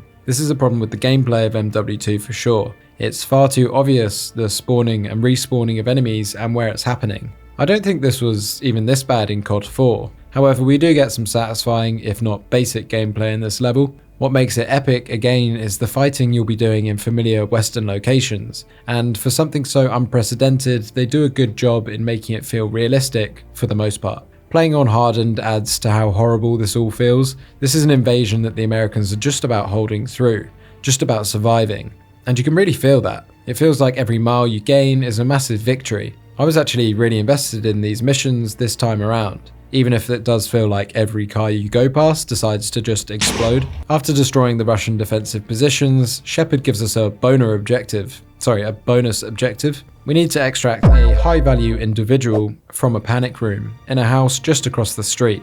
We arrive at the house, and for some reason this Russian dude must have completely forgot there was a massive war going on right behind him, and he was just in the fridge looking for capitalist snacks. However, when we get to the panic room, it seems our HVI has committed suicide in Minecraft. These HVIs seem to be Russian, as one of the Marines notes his tattoos, which we typically associate now with Makarov's ultranationalists. Is something fishy going on? 7 out of 15, next mission. We're back with Cockroach Boy and Captain McScottish. Shepard tells us we're going in to take back some oil rigs that the Russians are using as SAM sites. And after that, we're off to the fucking gulag to get prisoner 627 that Makarov fancies or something. This mission is straight ripped from the MGS1 opening. We approach the rig underwater using some kind of banana boat. When close enough, we hop off the banana boat and approach from right under the Russians' feet, like some kind of underwater rat. We get to take out the guards in true SAS style. In coordination, we each pull a guard down and kill them underwater so no one hears. We then progress up the rig, picking off guards quietly. We get our first look at the new cinematic breaching set pieces that MW2 uses. They're actually so good. Each time you go into a slow-mo scene where essentially there'll be a load of enemies and civilians, and you have to think quickly about who to shoot and who not to shoot, and of those you are shooting, who's the most immediate threat. The game also gives you a couple of options, which angle you want to breach the room from, as most of the time there's a couple of different doors you can use, and sometimes there'll be a guy coming right at you with a knife, so you'll need to think about taking him out first. Sometimes there'll be guys hiding behind cover that pop out after you've already scanned the area, so there's a good varied amount of mechanics on top of being a really cool cinematic set piece. Anyway, we go through the rig, saving the hostages, and eventually the Russians start to realise that something's not right. So we rig the Russian bodies with TNT and just fucking blast them when they find it, and then we go loud. After going loud, we need to work our way up the oil rig, taking out all of the Russian forces and freeing the hostages. It can get pretty hard as all the enemies are more well equipped than we're used to, using smoke grenades and thermal sights. It's harder but in a more creative way. They even chuck in a helicopter hovering around the outside, so you have to take that out as well. Once you free the last hostages and reach the top, the mission is actually only half done. You get to jump onto a helicopter and move on to the gulag. When we get to the gulag, it's all out pandemonium and action. The Americans are bombing danger close, we're circling around just popping skulls. Yes, my skills of shooting out of a moving vehicle seem to have improved. The settings in this game are just incredible. You fight in so many different places, and I know I said that I enjoy the Middle East the most, but it really moves on from a Modern Warfare shooter that it was in the last game. It's basically like a James Bond movie now, in terms of spectacle and cinematics, and I think that's why everyone loves MW2 so much. It was brave enough to take a step in a slightly different direction, and absolutely nailed it in doing so.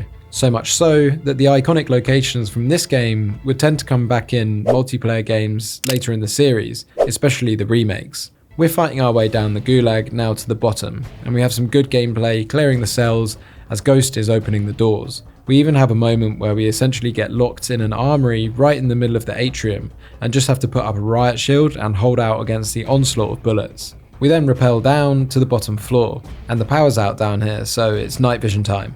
MW2 does really well to vary up the gameplay here. It would have been really easy just to make this and the oil rig a shooting gallery-esque type mission from previous games, but you've got underwater entry, sneaking combat, breaching, normal combat, combat through smoke, helicopters, then fighting down the gulag you've got cell to cell, defensive, rappelling, and now you have night vision. It does so well to keep it varied here. Then you enter a tough gunfight in the showers where you've got enemies with riot shields on your level, and enemies on the second level firing down. It's a proper challenge. Now I am quite conscious I haven't left much room in this video to make jokes about the game, but there isn't much room to do so over how much I just want to gush about how good it is. After a tough battle through the showers, we find the wall to 627's cell. We were going to breach through this wall and save him, but instead he's actually already pulled the guard's pants down and Jesus, he pulled our pants down too.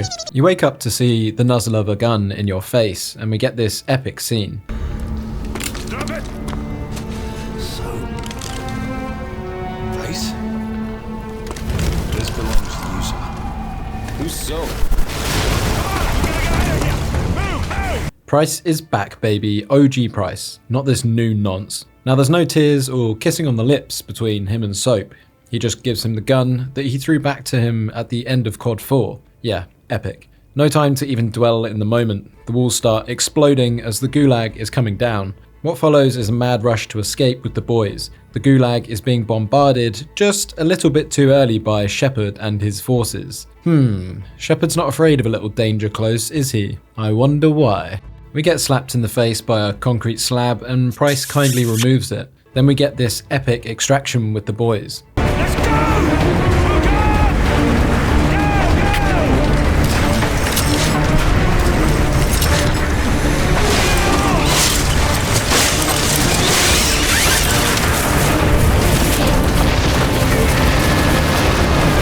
20 out of 20. The next briefing opens up like the fucking Mandela catalogue or something, with an emergency broadcast system playing.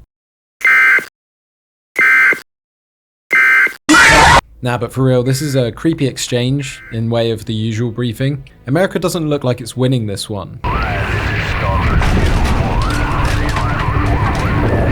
Now the opening to this mission is equally as depressing. We start in a bunker, no commanding officer in sight, just roaming around looking at injured soldiers, dead bodies, and a few guys playing League of Legends. These guys were honestly pathetic and I just wanted to slap them on the butt cheeks and tell them to man up. Anyway, I chuck a couple of flashbangs to make them wake up, and fire a few warning shots to get them horny to defend their country. Then we meet Foley and Dunn. You come out of the bunker to see the Washington Monument destroyed, and the White House in ruin. The Russians have fortified it, SAM sites on the roof, foot soldiers everywhere, snipers, RPGs. It truly is a sight to behold. Absolutely mental imagery. I imagine if I was an American kid playing this back in the day, I'd probably be so damn riled up to play these missions. It's just good shit yet again. We eventually make our way to the front of the White House and enter through the right side, and start distributing capitalism to everyone in the area. We push through as this guy gets quickscoped by a hacker. In the upper floors, we clear a SAM site and an RPG nest.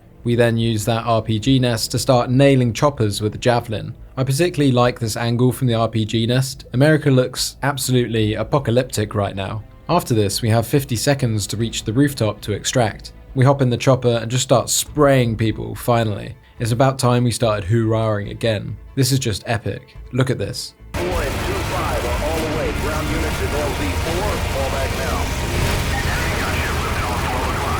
But our fun doesn't last for long, as we get rudely shot down by the Russian boys. We're stuck in a crashed chopper, because no one ever dies from these crashes apart from the pilot for some reason. Our ammo is running out. We're pinned there and countless Russian soldiers are closing in on us. This looks like the end for our Burger King heroes. Dunn takes a bullet to the mouth as the screen fades to white. 10 out of 10. But what's this? Task Force 141 are back, and this time we hear the OG Price is back in the mixer too. And because I'm a big fan of his voice acting, as well as Shepard's, I'm going to let this briefing run for you. On the brink, Captain. Out of the frying pan is more like it. This world looks more like hell than the one I just left. We thought we'd recovered the ACS before the Russians could crack it. We were wrong. Then Makarov turned the US into his scapegoat. Next thing you know, there's flames everywhere. What's this image you're sending me? You want to put out an oil fire, sir? You set off a bigger explosion right next to it. Sucks away the oxygen, snuffs the flame. Price, You've been locked away too long. Better get your mind right, son. Shepard, are you willing to do what is necessary to win? Always. Out Makarov. No time, sir. We need to end this war today. I'm not asking you, Price. This is an order. You're to... Looks like we lost our connection. Oops, looks like Price is Breaking Bad, or at least it seems it. Anyway, look at this beautiful mission. Is it Christmas or something? Is Captain Price actually Santa? This is similar to Cliffhanger at the start of the game. Lots of sneaking and silences, but this time you're with Price, and he's coaching you instead of Soap. Shut up, mate. You follow me now. Let them pass. Actually, I do what I want, mate. Then as we're sneaking through the snow, a drunk driver just hams it around the corner and starts blasting. We break off into the woods, and the driver must have just given up, because we only had to run like 20 yards, and then he stops blasting. Better keep a low profile, Price. A patrol is coming towards us, and we do some all gillied up tactics, and just let them pass. Price says dog patrol, and I see that my game is saved. I then get PTSD flashbacks to COD 4 when Scooby-Doo ripped me a new breathing hole multiple times. But guess what? Your boy Bag has learnt from his mistakes, and didn't get... Let's go! I tried to use a Predator missile on the dog, but it gets shot down. Its weapon's loud now. Speaking of loud, this must be the loudest gun in any of the games. Oh my god. We link up with Soap and Ghost to mow down some more Russians. And I just realised I've gotten into this video this far without talking about Ghost yet. He was my favourite character back in the day by a long shot. This partly being because I was 12 years old and I thought skulls were cool. Now, if I had to look at the entire series, remakes and everything included, it would probably be Price. OG Price. Not that nonce in the remakes though. Anyway, where were we? Oh Price is launching a nuke. Okay, so what just happened? Basically, Task Force 141 thought we were capturing these nukes to balance the tides of the war effort, but Price, as was alluded to when he cut off Shepard in the briefing sequence, has officially broken bad. Or at least seems it, as he fired the nukes directly at America. If that nuke lands, he may do a seriously good job on decreasing the worldwide diabetes sufferer count. So I can actually see the logic. Will they hit America? Well, let's find out. The next sequence is yet another example of MW2's interest in the spectacle. We are in space, just chilling and farting probably. We're having some small talk with Houston when they ask us to look over to the dark side of the Earth. We see the nuke. ISS and Houston are just panicking, just as...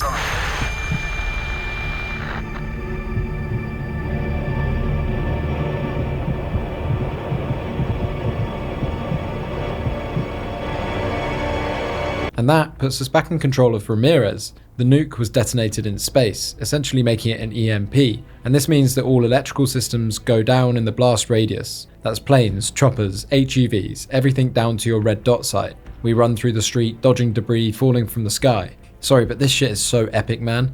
MW2 has barely missed yet, and we're like 80% through the campaign. It's seriously good. Price set the nuke to detonate high in the sky, yet another idea stolen from Kojima in MGS2. This is so that it would level the playing field for the Americans that were being overrun by the Russians on their home soil. And this came at the perfect time for Foley, Dunn and Ramirez. So Price's Breaking Bad moment wasn't actually a Breaking Bad moment. That was short-lived. Or was it? Because he definitely killed everyone on the ISS. And what about that collateral damage of the EMP?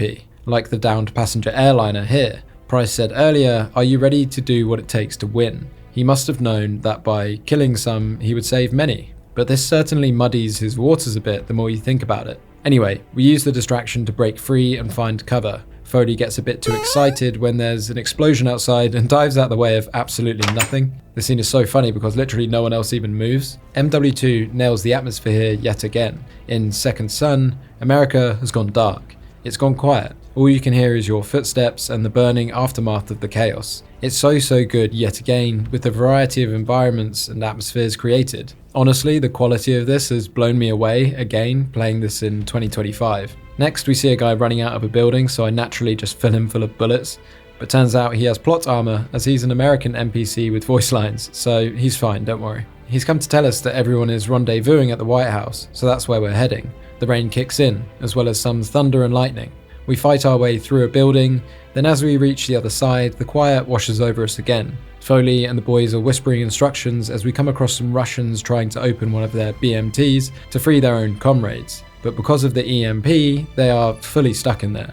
We smoke them, and then Dunn asks what we should do about the ones inside, and Foley's like, yeah, fuck them. They literally cannot get out. They'll spend their last days in there. An awesome little set piece yet again. Further up, we think we can see some guys in the dark by a bus, but because of the dark and the EMP, they don't know if they're friendly. Foley tries the call sign, but they don't respond. He then throws a flare over and suddenly it lights up some Russians, so we nail them. We then find the secret tunnel to the president's bunker. No, that's just for tourists. Next mission, Whiskey Hotel. We get to the White House and it still has power. This means we can communicate with Central Command if we can retake it. The epic soundtrack kicks in as we fight and push forward towards the White House again. Honestly, the OST for all of these levels has been a huge improvement on COD 4. It's just 10 out of 10 stuff yet again. When we reach one of the nearby buildings, we hear this.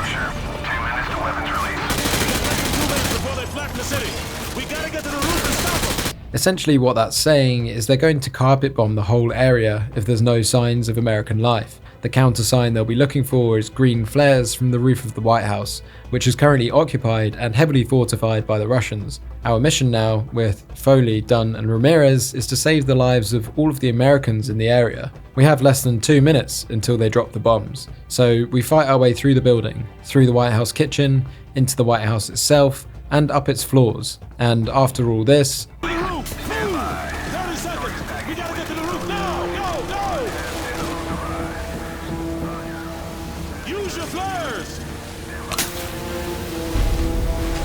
the fighters fly over, and we avoid death at the hands of our own country's jets. Hoorah! Quick side note, this is the end of Foley's, Dunn's and Ramirez's stories. We don't see anything more of them throughout the game or the whole series. I guess they just lived happily ever after. But that final conversation between Foley and Dunn suggests that there was more planned for them. And I mentioned it earlier, but these guys are actually my favourite dudes of this campaign. Usually it's the SAS, but I really found myself enjoying the Americans more this time round. I don't know why. Maybe because the fight felt so much more emotional. They're on their homeland, and everything was at stake, and the odds were also against them. And they're just soldiers, you know?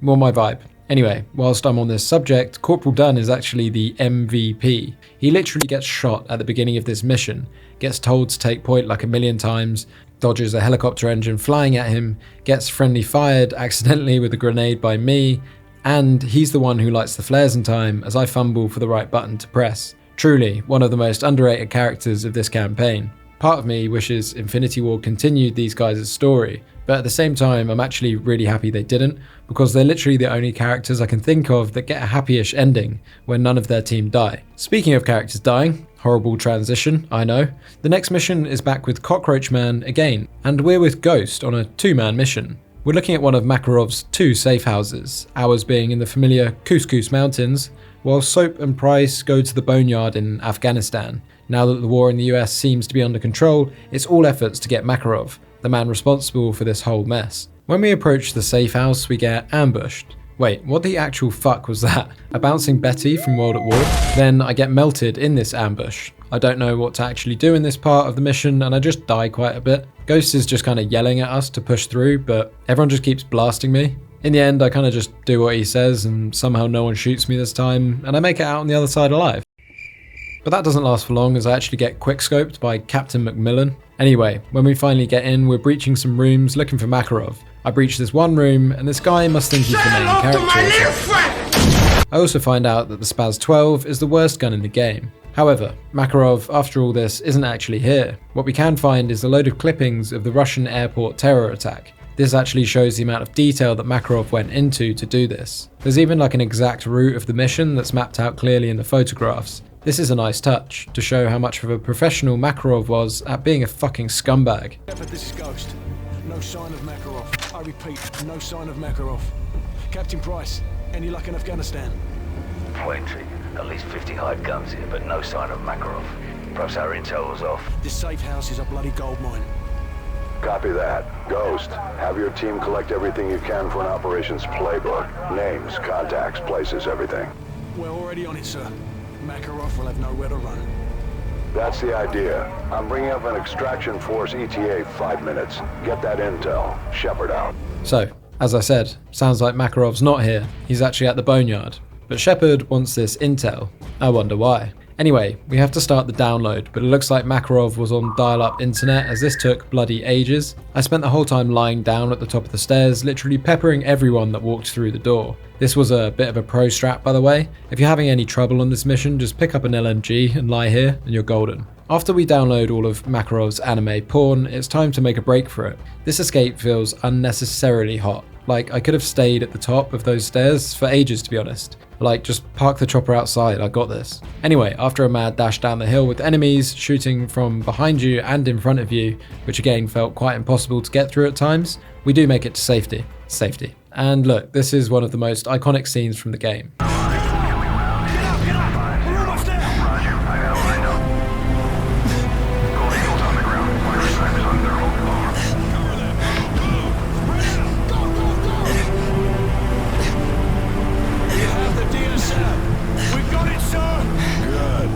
One less loose end.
The game is obviously packed full of iconic scenes, but no one saw this one coming, adding to its impact. Seeing Ghost's body get thrown into the pit along with you, with Price's voice over the radio saying, "Don't trust Shepard," hits really hard, man. I think I probably cried at the scene when I first saw it. I certainly recall being traumatized and hating Shepard with a passion. But just why did Shepard do this? Why did he need to kill Senpai Ghost and best boy Roach? To be honest, when I played through at this time, I still didn't understand myself.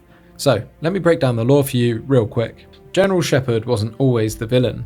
Back during the events of Modern Warfare, he was just a high-ranking officer doing his duty, until the nuclear detonation came in the Middle East, and that changed everything. In a single, unimaginable moment, 30,000 American troops under his command were wiped out. To him, it wasn't just a tactical loss, it was a personal humiliation. What made it worse was the world's response, or lack of one. No retaliation, no justice, just silence. That moment broke something in him. Consumed by grief and rage, Shepard became obsessed with restoring America's dominance and his own legacy.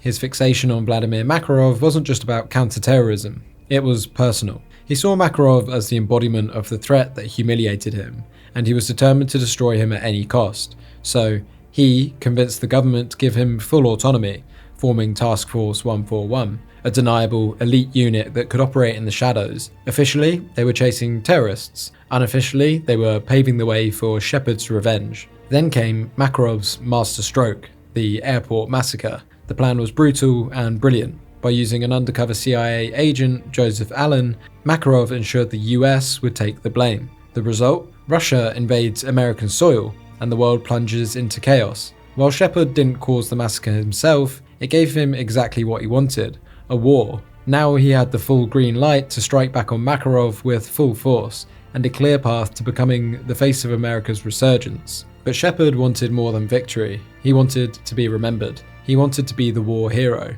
the man who saved the world. That meant eliminating anyone who could threaten his narrative. When Roach and Ghost recovered the intel from Makarov's safe house, including files linking Shepard to Allen's placement at the airport attack, Shepard realized that the truth was dangerously close to coming out, and so he made his move. The mission, after all, was called Loose Ends for a reason. He executed Roach and Ghost without hesitation, torching the bodies and probably destroying the intel they recovered. In his eyes, they weren't heroes, they were liabilities. By wiping them out, Shepard protected his secret. and tightened his grip on the story he was rewriting in blood. Shepard's belief that history is written by the victor wasn't just a quote, it was his mantra. And as history was being written, he made sure he was the one that was holding the pen. Okay, boom, lore dump over, let's see how this baby ends. Copy! They're dead, so. Shepard's cleaning house. I'm working my way back to you. Shit has well and truly hit the fan. Shepard's boys are fighting, Makarov's boys are fighting. Basically it's a 3-way fight. Only issue is there are only 2 of us on our side, and there's probably thousands of them. So we're outnumbered. And the name of the game is to slink like a little snake through all of this, unharmed. As we're doing this, Price calls Makarov directly and tells him about the intel that Shepard has gained, and the fact he's been given a blank check to take him down. You can hear me on this channel, Makarov. Makarov, you ever hear the old saying, the enemy of my enemy is my friend? Looking forward to it. Give my regards to Zakhaev. You get there first. This is such a burn from Price. Makarov absolutely bums Zakhaev. It's the military equivalent of a your mum joke. Anyway, Nikolai is sounding off in the background about how hot the LZ is, as usual. And Price was just firing off some cracking one-liners at this point. Nikolai, just shut up and land the bloody plane. We're on our way. And this sends Nikolai into some sort of Russian rage.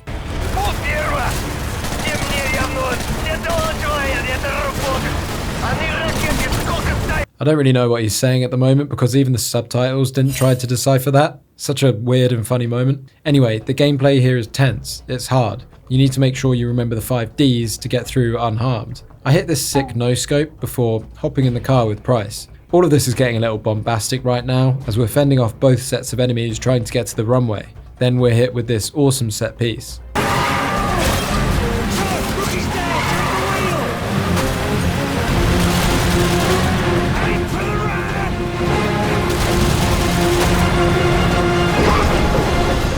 Damn, what can I say about that? 5 out of 5. The healthy human mind doesn't wake up in the morning thinking this is its last day on Earth. But I think that's a luxury, not a curse. To know you're close to the end is a kind of freedom. Good time to take inventory. Outgunned, outnumbered, out of our minds on a suicide mission. But the sand and rocks here, stained with thousands of years of warfare, they will remember us for this. Because out of all our vast array of nightmares, this is the one we choose for ourselves. We go forward like a breath exhaled from the earth, with vigor in our hearts and one goal in sight.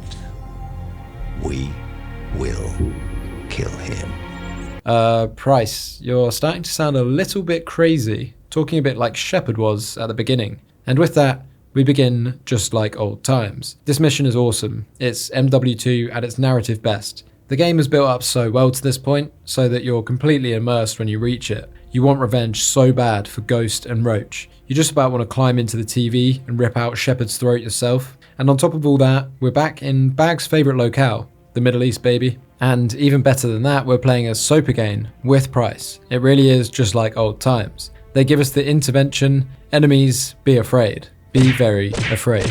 We rappel down in style and put our fruit killing skills to good use. Rest in peace, Gaz, this one will be for you too, mate. What follows is some nice cave gameplay, but this time you're fighting Americans. You do question it a little bit, the fine line between good and evil. You think of the line about history always being written by the victor, and you question, is there a line at all? The feelings for Ramirez, Foley and Dunn. These guys we're killing now are just like them. I know they're a PMC, but they're probably good guys or ex-military just doing their job. Anyway, these guys are better trained and a bit harder to handle than the militia or even the Russians. We're smashing through these Shadow Company nerds and eventually we make it to Shepard's room, but as usual, he's not there. Instead, we hear this. All units be advised, this is Gold Eagle. The site has been compromised. I'm executing Directive 116 Bravo. If you're still inside, your service will be honored. Shepard out. Oh, okay, yeah. I would not work for this guy. He really doesn't care who he kills to do his job. We just about escape with our lives, and Shepard is doing some more team killing in the hope that one of the people he kills is us. He's surely about to get kicked from the lobby if he does this anymore, so this might just solve our problem nice and early, but we can't rely on that. So we keep pushing through and we get this epic narration from Price. This is for the record. History is written by the victor. History is filled with liars. If he lives and we die, his truth becomes written and ours is lost. Shepard will be a hero, because all you need to change the world is one good lie and a river of blood. He's about to complete the greatest trick a liar ever played on history. His truth will be the truth, but only if he lives and we die. During this scene, we can see that Price's status has changed, hinting at how Shepard is already rewriting the history books, with Price as the enemy. We pursue him on boat, which, in my honest opinion, is pretty lame. We also get this lazy-ass writing. So, dodge that helicopter! What, Price? You want me to dodge the helicopter? What are you on about, mate? How do I dodge a helicopter in a boat? Then Shepard escapes in a chopper, and Price does this, as I definitely do not hold the boat steady. But then we literally get that meme of a guy going over the edge in a boat. We survive the crash, of course, and it seems like we've entered an oblivion gate or something. We run around with our knife, just ending people before... Shit, are you serious? You went down that easy? Anyway, no time to dwell on that, as Shepard has a little monologue. 5 years ago, I lost 30,000 men in the blink of an eye. And the world just fucking watched. Tomorrow, there will be no shortage of volunteers, no shortage of patriots. I know you understand. And before he shuts down our Xbox, Price dives in to save the day. What follows is a bloody fight between, quite frankly, two old men. Soap's gaze drifts to the knife in his chest, and we have to break the fucking keyboard by hitting F for maybe 30 seconds straight. And when we finally pull that knife out of our chest, we get another iconic MW2 moment to finish the game. And bam. That campaign, I'm just going to say it, is undoubtedly the best in the OG trilogy, if not the entire Call of Duty franchise. Like, it's only when you replay it you realise how consistently good it is. Sure, maybe other entries have better moments, but nothing that is consistently as good as this. Before playing, I wasn't sure how it would hold up, but honestly, playing it with a different perspective, I enjoyed different parts that I used to hate as a kid, and enjoyed other parts that I used to enjoy less. But the overall experience is just insanely good. The motivations of Shepard and Makarov essentially drive the whole plot. But you know what no one else talks about? Price. Price really surprised me in this replay, because I actually started to notice that he's quite a bad guy. He killed a lot of innocent people in this game. He seems to be losing his marbles a bit at the end too. With these prophetic monologues, he sounds like he's not far off Shepard, you know? And the weird tipping point for me was when he actually leaves the boneyard, speaking to Makarov, making Shepard his top priority to kill out of revenge for Ghost and Roach. Surely he knows who the real danger to the world is, but he chooses Shepard first. I never noticed it really, but Price has blood on his hands and was happy to work with Makarov to take down an American. Food for thought. It all started with a rookie running a training course. From the quiet halls of FNG to full-scale World War III, Modern Warfare built a legacy that had to go out with a bang. And Modern Warfare 3, it tries to be that bang, and then some.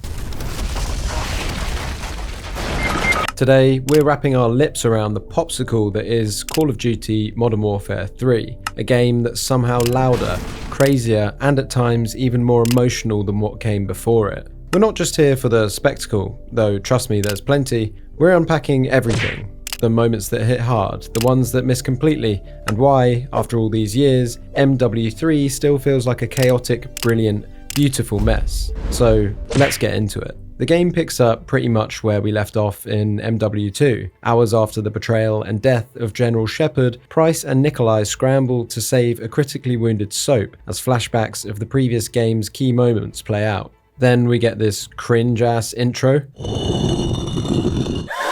Ooh, wow, cool, Modern Warfare 3 is World War 3, ooh. But screw that noise, the United States of Hamburgers is still in trouble from the last game. The briefing screen shows that New York is in a particularly hot spot of bother, and they need a team to deploy to complete some generic objective to help them make ground against the Russians. And that team is Team Metal. Team Metal consists of Sandman, Truck, Grinch, and Frost. These boys, I love these boys. I'm a double cheeseburger sympathizer these days. They have such a good campaign in this game, similar to the Americans in MW2. So, that generic objective I was talking about is to take out a jammer tower that jams the American comms and guidance systems. We gotta blow it up. Yeehaw!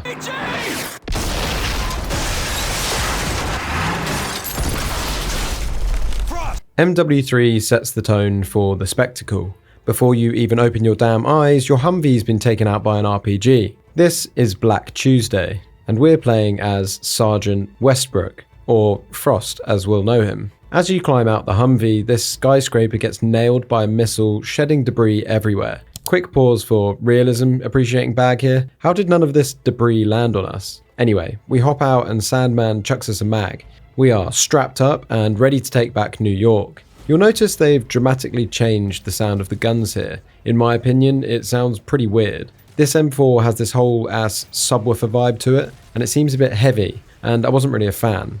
But I have no idea how that gun would sound in real life, so you tell me down in the comments if this is more realistic than MW2.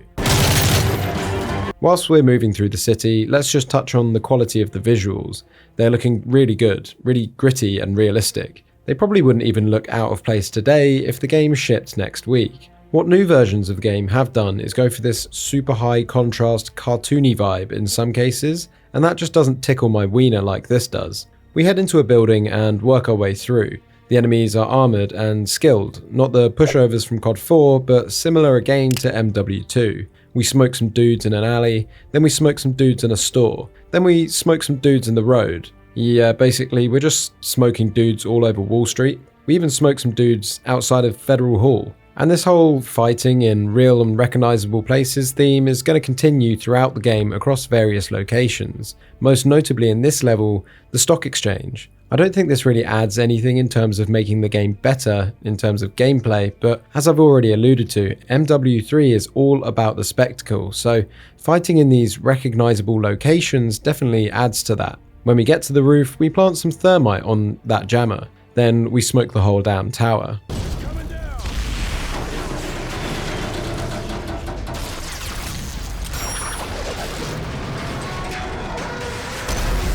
And the set pieces are certainly set piecing. We are so back. Last thing to do is drone strike some dudes and get into the chopper, but we're not done yet. We're only just getting started. Time to smoke some choppers with a minigun. Hoorah! And just when it looks like the chaos was subsiding, this was one bridge too far though.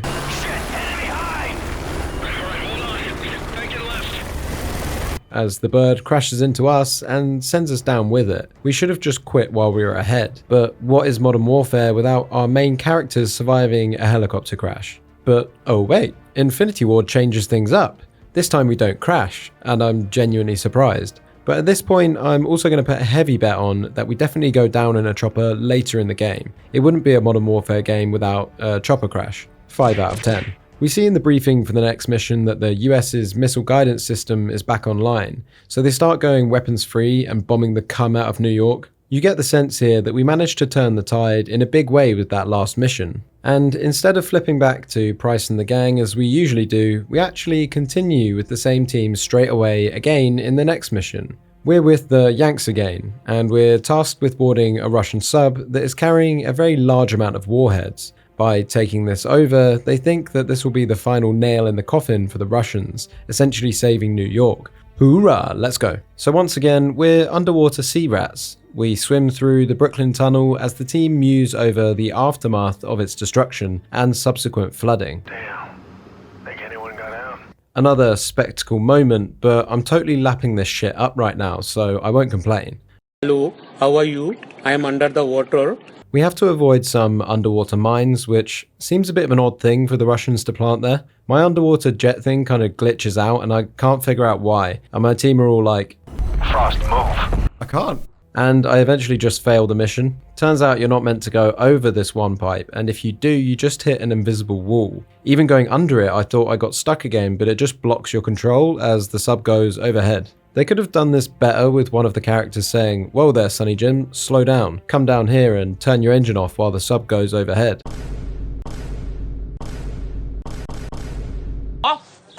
Then if you don't do that and stay up high, you can just fail the mission. I feel like that's how they would have done it in previous games, and it just made it feel a bit less tight and fluid. We plant some bombs on a sub and hit the big red button. We arise out of the water with a truly insane backdrop of all-out war in New York. The sub surfaces with us and we fight our way up and into the hatches. And when we get in, we essentially just fight our way along some tight corridors with Sandman, who, rather ironically, should be called Wetman in this level, because he's wet, not sandy. What do you mean that's not the definition of irony? Anyway, yada yada yada. Shooting bad guys, and shooting bad guys. There's a lot of confusing lasers and lots of alarms and sirens are going off, which I'm finding particularly overstimulating.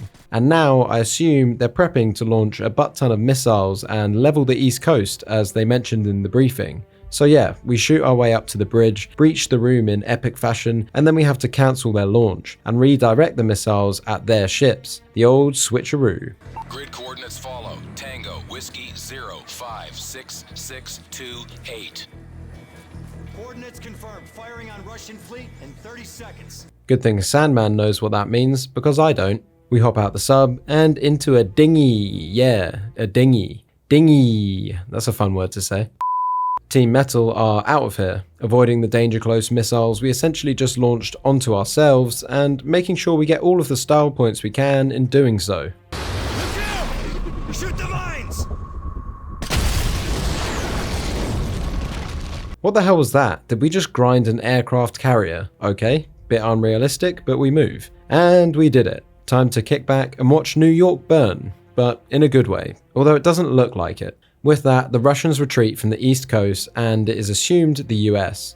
Beyond the jagged edges of war, there were still Russians who rejected Makarov's lunacy. We hear Price next. Price has gotten more philosophical as we've progressed through the series. Whilst he certainly loses some of that gritty realism in this game, I think it does well to provide a bit more depth to his character. I mentioned in the last game, but there were times where he kind of spoke like a bit of a villain, saying some resentful thing about war and speaking more in riddles. So will we see Price progress further down this concerning avenue, or does he eventually straighten out? Stick around and find out. No time for that though. Soap is on his deathbed and the Russians are closing in to finish the job. Nikolai says that this dude called Yuri is his best man, and Price takes him to replace Soap in defending the base. Listen to this AK, by the way. What the hell have they done to the guns in this game, man? Was there anything wrong with how they sounded in the last game? Anyway, we take a break from shooting to play Doctor, and we just shank him with a syringe as hard as we can. There, sure he's going to make a full recovery. I'm no doctor, but I feel like the aggression that Yuri did that with was a bit unnecessary and potentially quite unhelpful. Someone bursts through the door and Price beats him up like a playground bully and then blams him in the face. We head out of the base. Soap needs to get airlifted by a chopper down the way, so we need to clear a path, but we're outnumbered and outgunned. We need to head down the street to get a heavy weapons cache to level the playing field against the Russians. When we get there, it turns out the heavy weapon to level the playing field is essentially what I can only describe as an armoured Wally. This is surprisingly not that much fun, and if I wanted to play Armoured Core, I would have bought Armoured Core. After we've done a substantial amount of cleaning up, Soap is loaded onto the chopper, but unfortunately the mission doesn't end there. Wally gets ended and we have to run all the way to the chopper with Yuri. We get smoked by a drone and get this cool slow-mo scene of it flying past. Yeah, spectacle. I then fall 300 light years off a cliff and into the water. Don't worry, we're absolutely fine. Just a scratch. 'Tis but a scratch. A scratch? Your arm's off. No, it isn't. Well, what's that then? Bruh. -4 out of 10. They say truth is the first casualty of war.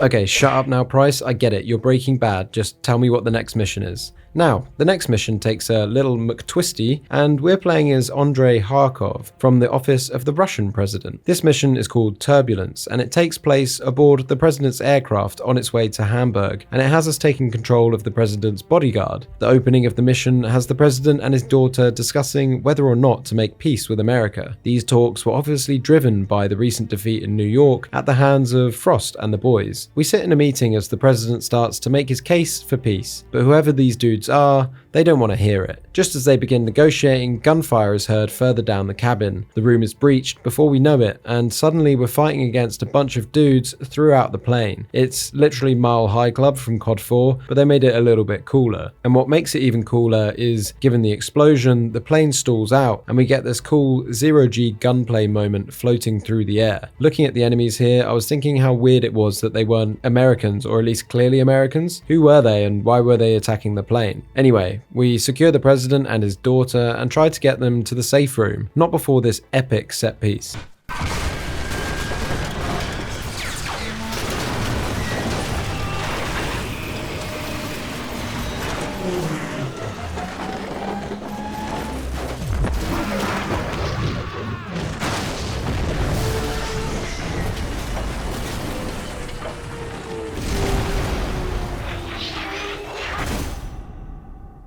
Hi, it's Vince with Sham Wow. You'll be saying wow every time you use this towel. Honestly, when I started writing this script, I kind of had in my mind that I'd speak about how the set pieces go a bit overboard, but watching the footage back, it's an absolute blockbuster. Wait, flashback to when I said we'd definitely survive a helicopter crash earlier? Surely this counts. Yeah, a plane crash. I'm counting it. We hobble out of the wreckage, and we hear the team on the radio speculating how on earth this could have happened, and we've also managed to lose the president. Not sure if he's even made it out alive. We blearily make our way out, checking the bodies, and it's not long before we're under attack again. We fight the enemy back, still unsure of who is attacking. When we eventually make it to the president, he's battered but okay. And the daughter, she's been secured elsewhere. A chopper has landed to take away the president, but as we open the door,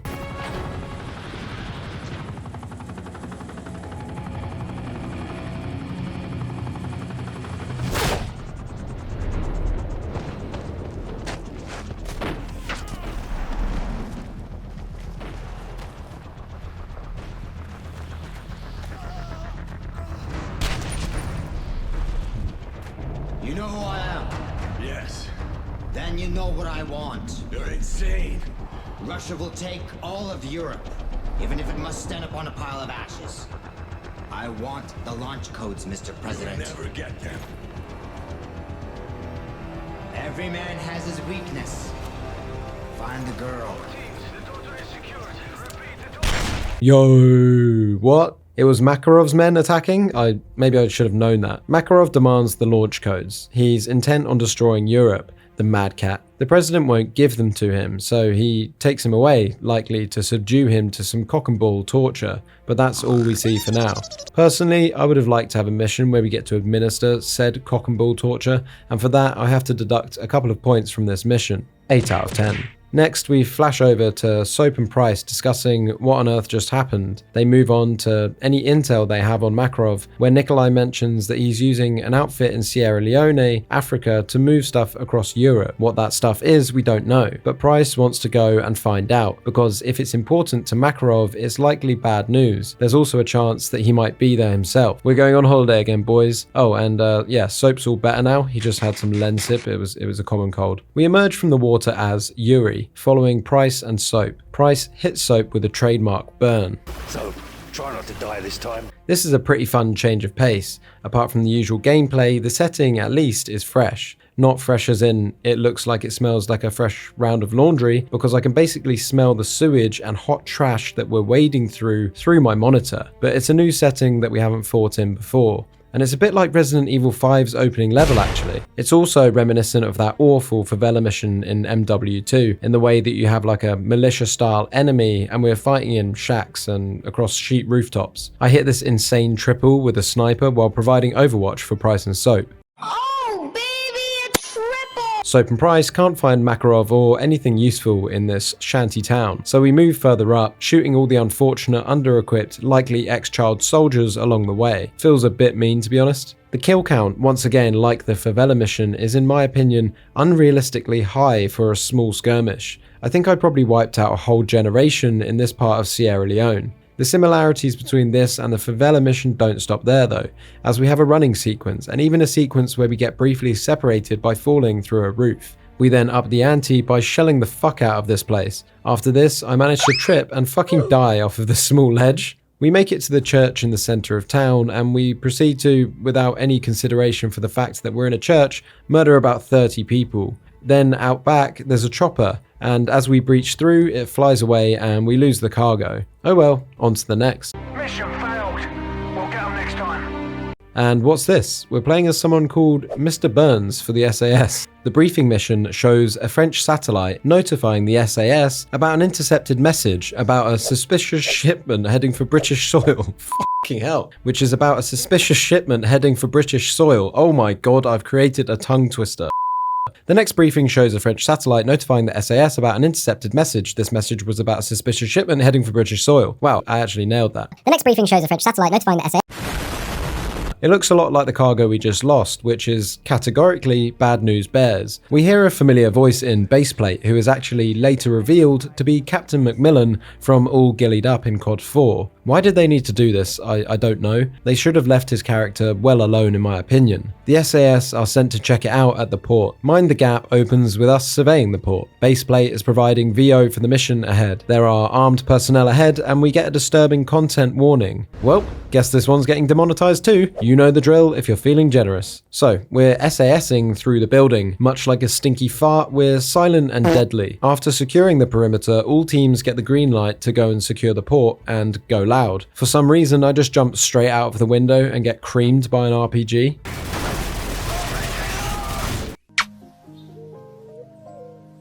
On second attempt, we avoid that and enter into a pretty hot firefight in the port, which looks like it's in the middle of flipping Canary Wharf in London. Can you just imagine Doris down the road in her flat, hopping on Facebook and posting like this? "Alright, what's all this then? This racket sounds like bloody World War III out there, LOL." We find the truck, but it's empty, and this is really bad news bears this time. We fight the baddies off, but they retreat into the tube. They hop on the least crowded train I've ever seen on the London Underground, and we hop in their vehicle to give chase. This is utterly bonkers, and usually this is the point where I would deduct points for COD taking it too far from being realistic again. But what you have to realise about MW3 is that the context is different. We're well into a world war at the moment. This kind of shit probably isn't really that unrealistic in a world where the two superpowers are waging war on each other. It's not normal by the context of the real world or COD 4 or MW2 either really, but the new context of MW3, it fits right in. And I can only then refer to how incredible the action scenes are. Good she. We fight our way up the tube, shooting only the actual enemies, I promise. Okay, maybe some innocents got caught in the crossfire. I'm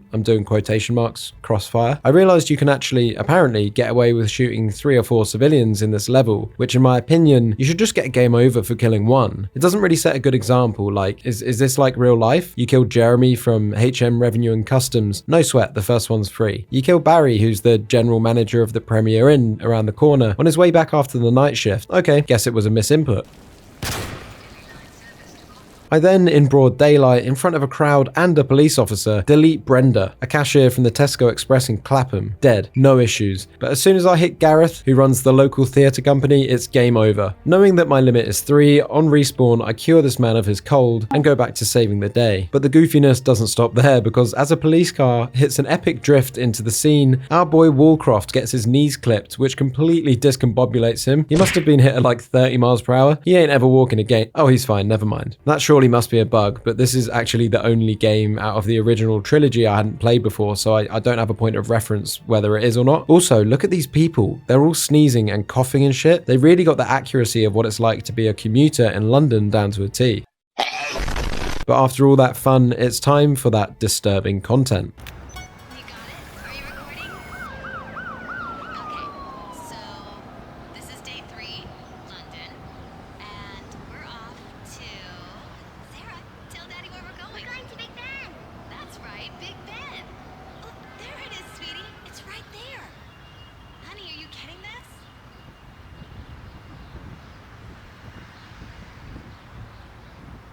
Come on, get closer. Daddy, look over here. Look at me, Daddy. She is really hyper today. Sarah, don't go too far. Birds! Look, Mommy, there's birds. That's your daughter. You know she gets that from you.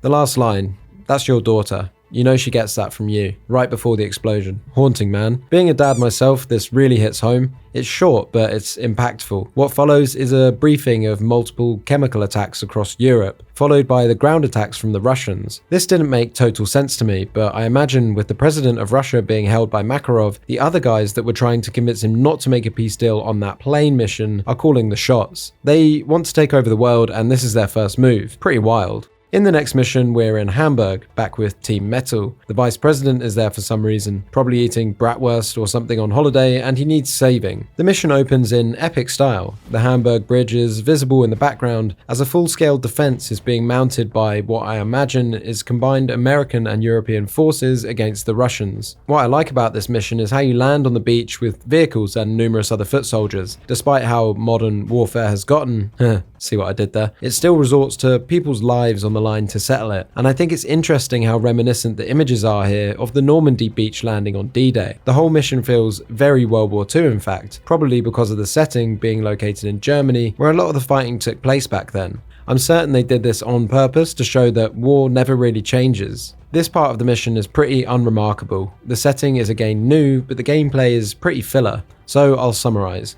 We fight our way into the city, hop in a tank, go into a parking garage, melt faces, fall through the floor, get crushed by a car at terminal velocity, survive, wander out on the other side, and carry on melting faces. With a personal kill count probably in the hundreds, we find the vice president and complete the mission. No real twists or turns on this one. You'll notice whenever we play as Team Metal, at least so far, things go pretty well. Really feels like you're playing as the best dudes in the game across the whole series. The next briefing scene, we see Price get in contact with Baseplate, or Macmillan, who is now, if you haven't noticed, the director of MI6. Price is all like, "Yo, give me some info, bro, old buddy of mine." And obviously Price is a big bad fugitive at this moment, so Baseplate is reluctant. "You still owe me for Pripyat, and I'm calling it in." But he does end up giving us some info on a connected bad guy called Warabe, a Somalian pirate warlord that's working with Makarov and is linked to the chemical attacks across Europe. Somalian pirates at the time were a really hot topic in the news. It was kind of a trending problem in the world and was covered a lot by the media, so I think that's why it's been put in the game. So once again, we are with Task Force 141, or what's left of it. We saddle up to attack another militia type group in a third world country, which is like the third time minimum in the series this has happened. I think they really fumbled these missions, with across the last two games the American missions being much better, where in COD 4 the SAS missions and story were top level. We politely turn up at Warabe's base by knocking on the front door with our car at high speed. Then it's just boring shoot shoot shoot, predator missile, Nikolai helps, blah blah blah. Anyway, we kill hundreds of minorities before we get to Robert Wasabe's mansion. Wait, Robert Wasabe? Why have I typed wasabi? What? Robert Warabe. It's not Robert either. Why have I put Robert Wasabi? If you guys could see the script, this is the dumbest shit ever. Before we get into Warabe's mansion, we managed to catch the highlights of what looks like Hull versus QPR. Anyway, we find Mugabe in his room, probably jorking his pina with his mates or something, and promptly arrest the dude. Price sets off some gas as we put on a mask, then interrogate him. Bobbert is all like, "Oh no, I didn't know shit, man. I never met this Makarov guy." Instead, he gives us the name of Volk, not the one we're after, but a close link to the main man. Then Price does him in the name of the SAS guys that lost their lives trying to stop the attack. Epic. What follows is a chaotic battle after we obviously get ambushed at the LZ yet again. Shock. When are they going to stop using this trope? How many times has Nikolai had to go to the second LZ? It's probably my biggest pet peeve of the game. Anyway, the twist this time is that there is a sandstorm on the way, and we have to get to that LZ before it gets here. But when we arrive at the second LZ, that's too hot. Okay. Nikolai gets shot down and the storm is fully on us now. It's pretty cool from an environmental design perspective, but apart from that, it's mostly just a bit annoying. I'm legally blind. We have to go and find the crash site and save Nikolai after shooting yet another million minorities. Worst mission in the game, 0 out of 10. But don't worry, we're back to our best boys, Team Metal, and this time we're in Paris. Price made contact with Sandman, as we see in the briefing, who know each other from a fan-made project live-action short film set in between COD 4 and MW2, which is apparently canon. Price asks Sandman to bring this Vault guy out alive. Paris is still covered in green farts, as we can see when we fly in, so this mission will be done with a gas mask border around the screen. There are dead civilians everywhere, and the game gives you plenty of time to take all of this in. After that, we fight through the streets of Paris, through libraries, cafes, and restaurants, and it's a shame really, as these last 3 missions have been pretty samey. I feel like the quality of this game is really geared towards the set pieces, the story moments, and new settings that we're waging war in. These are all great, but you can't rely on them all the time, as the parts in between start to feel a bit repetitive. Thing is, I'd argue that the combat in between these big moments is fine, but maybe just me as a fan, I'm getting a bit tired of it on this 3rd entry. And I would suggest this was probably the start of the end for the series, where the interest would decline and the games would have less and less of that magic we felt playing COD 4 and MW2. Even in this mission, we go into the catacombs of Paris, which is such a cool environment, but it's still the same old stuff, isn't it? Just dressed differently. It's a shame, because I think the fatigue of the standard COD gameplay loop is more of a factor than the quality of the gameplay loop itself. People were just getting tired of it, and I don't think there's anything they could necessarily do different in this case. If it was the first game in the series, it might be remembered as the best. Anyway, we've come out the sewers and into the back of a truck, cruising through Paris, taking heavy fire. We're in pursuit of Volks, then we T-bone him, flip him, and then ram him, and I have no idea how he came out of this alive. Our LZ is compromised. They have Volk in custody, but their OPSEC's been compromised.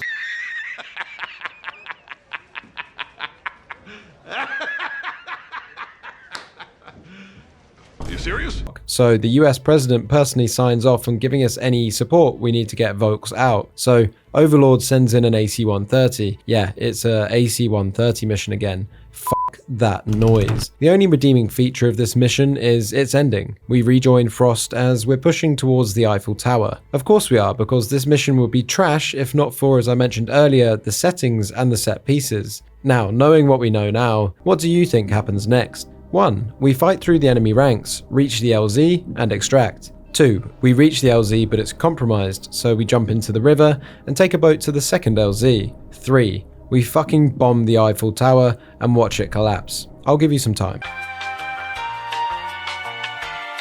If you guess number 3, you'd be right, obviously.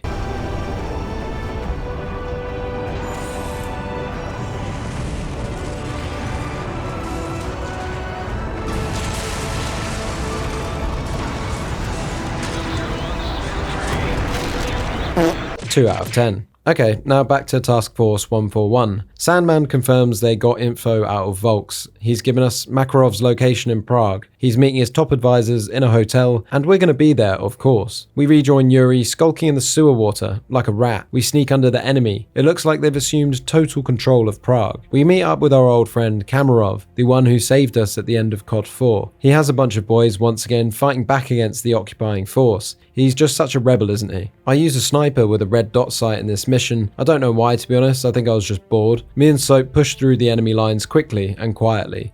It's very reminiscent of that mission in COD World at War. Again, I think I get that vibe because we're in Europe again, and it's a 2-man sniping, sneaking mission that we've seen before. Again, it would be a good mission if it was the first time I played this shit, but it's like the 5th sneaky 2-man mission in the trilogy. It's got all the trademark moments of those previous missions, just in a new setting, and that's not enough to make it awesome again. Anyway, we meet up with Price and all of Makarov's men. They're on the rooftops, and we shock and awe the boys, weapons loud. We once again fight through the streets of insert city/country name here, and yeah, basically we get to the church and it's mission complete. Honestly, this is just trash at this point, but you can't really call it trash because of the polish and the amount of effort they've put in creating the settings. But it is just trash. It's not fun anymore. We hear Yuri's voice for the first time as Soap and Yuri talk about Makarov's arrival. Yuri seems to know a bit too much about Makarov, which Soap notices, setting up a twist at long fucking last as this game was getting incredibly boring. We're in the church opposite the hotel and, oh okay, we're just doing sniper overwatch. The vehicles arrive and all pull in. Kamarov and the boys enter the hotel in disguise, and Price is abseiling down the front of the hotel, which seems a bit unrealistic. Surely someone is watching the hotel from Makarov's side. outside. Me and Soap take out 2 guards on the balcony, allowing Price to touch down and breach. We help him clear the room, and the elevator comes up with Kamarov strapped to a chair. Kamarov apologizes as a bomb goes off. We hear Makarov address Yuri directly on the radio by name, saying that he never should have come here, and Soap is like, "Ayo, what the fuck, bro?"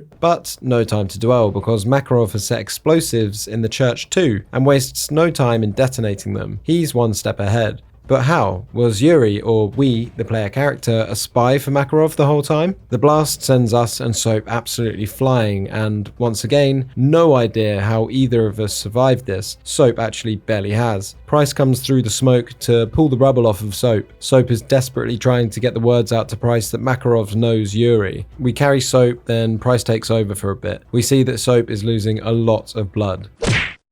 We take point and clear the path ahead as Price and Soap are having a bit of a bonding moment, exchanging banter as we go and as he's about to die, I guess. We make it far enough that backup arrives and they shepherd us into a building. We put Soap on a table and sadly, with his last breath, he says, Come on, stay with me, son.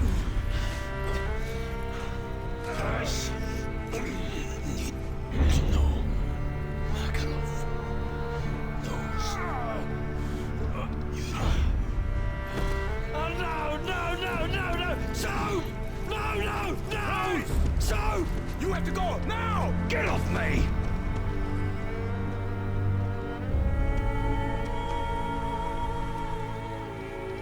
I'm sorry.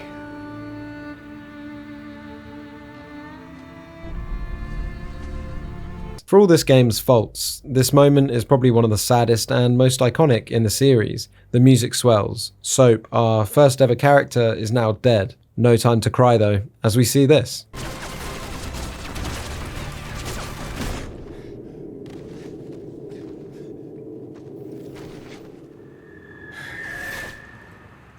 Soap trusted you. I thought I could too. So why in bloody hell does Makarov know you? I was young and patriotic when I first met Vladimir Makarov. Money can buy many things, even power. The road to our future begins here, my friend.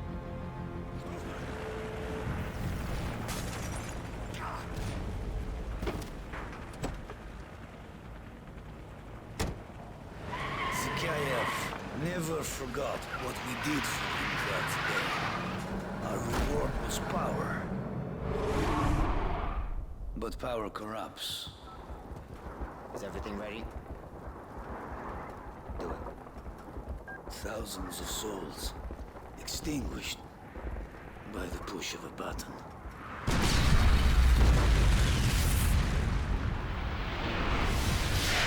Understand you. This is only the beginning. This wasn't war. It was madness. I know what you have done, Yuri. I know what you have told them. My friend, my ally, my betrayer. What happens here today will change the world forever. Nothing can stop this. Not even you.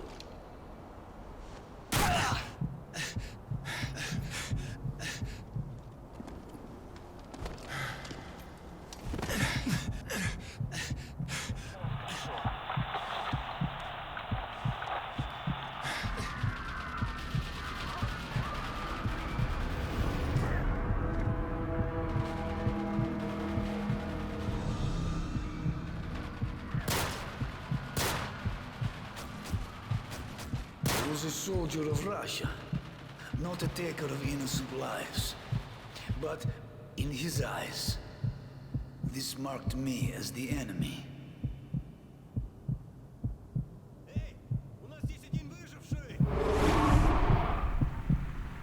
Okay, Yuri.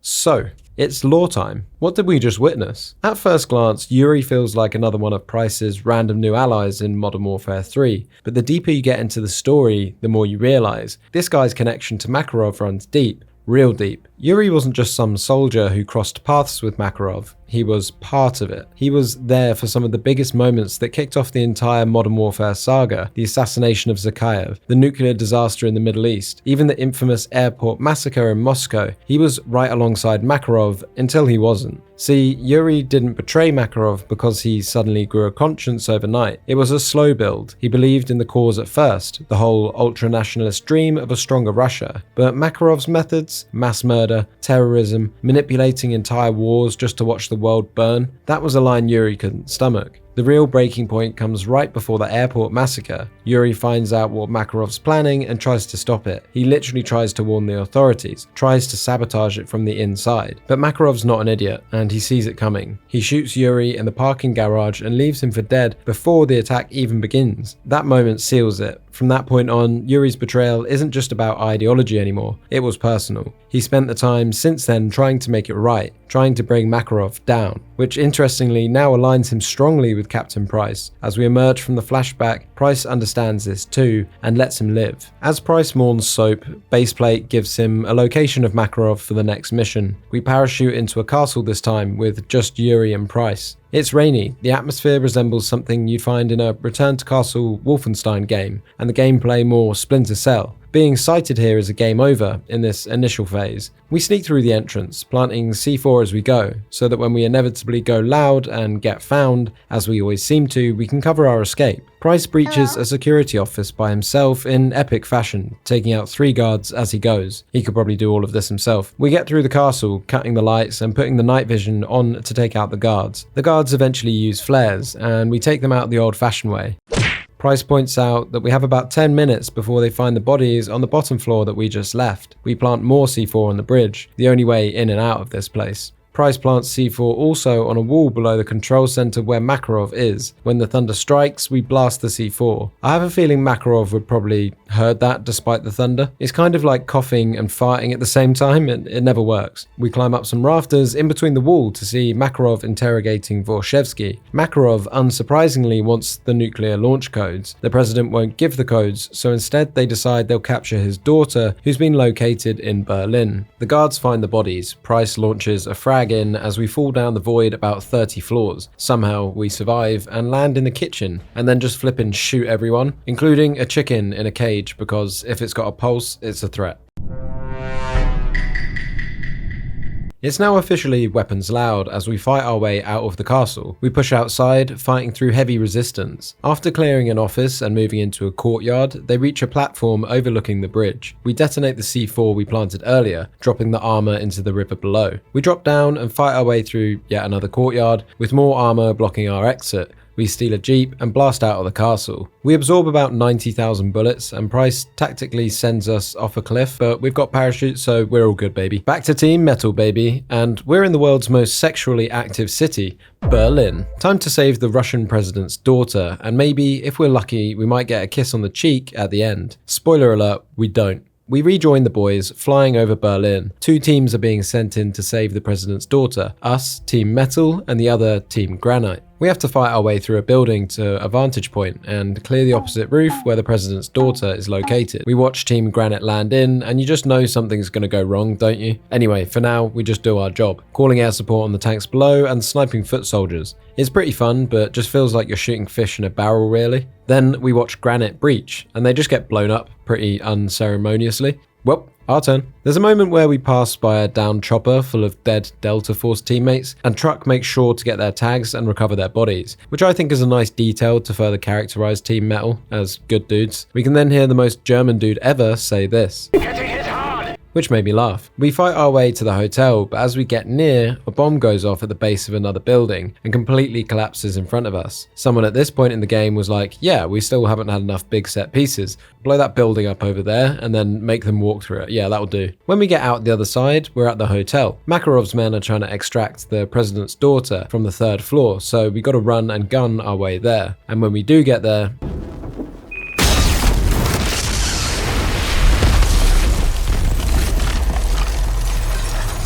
Oh, don't worry, yeah, that's just a scratch. I can take explosions to the face all the time. But the Russians have made off with the president's daughter in a hind as we can hear her screaming. At this point, it looks like we're getting the bad ending. But for the last mission, Team Metal is going to join up with Task Force 141. We're going in all or nothing to get the president and his daughter out. You might notice something absolutely infuriating here. Frost, the guy who we've played as the whole campaign, is not even in this mission, and it's not even explained why. No one even talks about his absence. You don't hear Sandman say, oh, Frost's sick or something like that, he's having a day off. I mean, imagine you've played as this dude, come to know and love Team Metal, and then they just decided to exclude him from this trip. That's just really mean and totally not fair on our boy Frost. What it actually is just lazy writing. If you're going to get rid of him, you can't just pretend he never existed on the last mission. It's the opposite of absolute cinema. It's absolute iPhone video. This mission is set in a mining bunker in Siberia and makes me feel all chilly when I'm playing it. It starts out with us all surviving an elevator crash, which again is unrealistic as we freefall quite a way. It's actually quite dark in this hole that we find ourselves in, so we flick on the night vision initially to fight our way through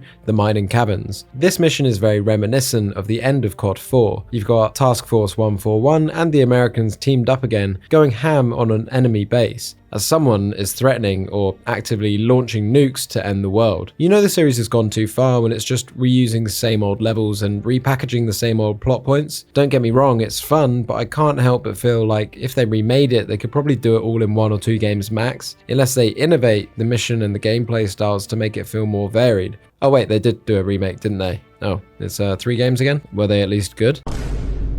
For fuck's sake, that's rubbish. They just made the same mistake all over again, didn't they? I can't wait to see the remake of the remake trilogy again in 10 years. Maybe they'll make it better then. Anyway, we secure the president's daughter, but we didn't get a kiss on the cheek. Next up, big man Borshevsky, and we see him getting moved across the bridge, so we can't be far away. We rappel down the mine in sexy fashion and start melting faces again. Up ahead, they lock the president in a secure room that we can't breach. So Price comes up with this super sexy, slick idea to blow the roof and drop in on them using the concrete slab like a fucking surfboard. First attempt, I end up fatally blamming the president. Second time, I do the exact same thing. Third time, lucky baby, we have officially saved the day. Time to escape. But I have one incredibly annoying nitpick here. Naturally, after saving the president, you'd probably think this is a good time for a checkpoint. Wrong. If you die in this pretty intense and hard gunfight, or the president dies, then you have to do this annoying ass breach sequence all over again. I do this multiple times and it's a shitty way to finish off the game. When we finally extract, we get shot. Price drags us onto the chopper and Team Metal stand in front of us, defending us until the very end. They're getting well overrun, taking bullets left, right and center, running out of ammo, switching to their secondaries in a last stand. Sandman says to go on without them, and Price doesn't want to, but unfortunately the chopper is already on its way out. The facility is imploding as we escape marginally. Price is still calling for Sandman on the radio, and this moment actually makes me feel pretty sorry for Price. He's lost a lot of mates this game. And as for Team Metal, it's such a heroic way to go. In a decision they make unanimously, they all sacrifice themselves to ensure the president escapes, effectively ending the war. Sad to see them go, but I'm glad that they did from a narrative perspective, because it's a fitting end for the heroes of the game. As for Frost, who the fuck knows, such a poor choice from the writers. A good ending to an okay game. We see news reports and cinematics of the aftermath of the war that affected the world, and Price signs off with an iconic quote. How quickly they forget that all it takes to change the course of history is the will of a single man. But wait, we still haven't killed Makarov.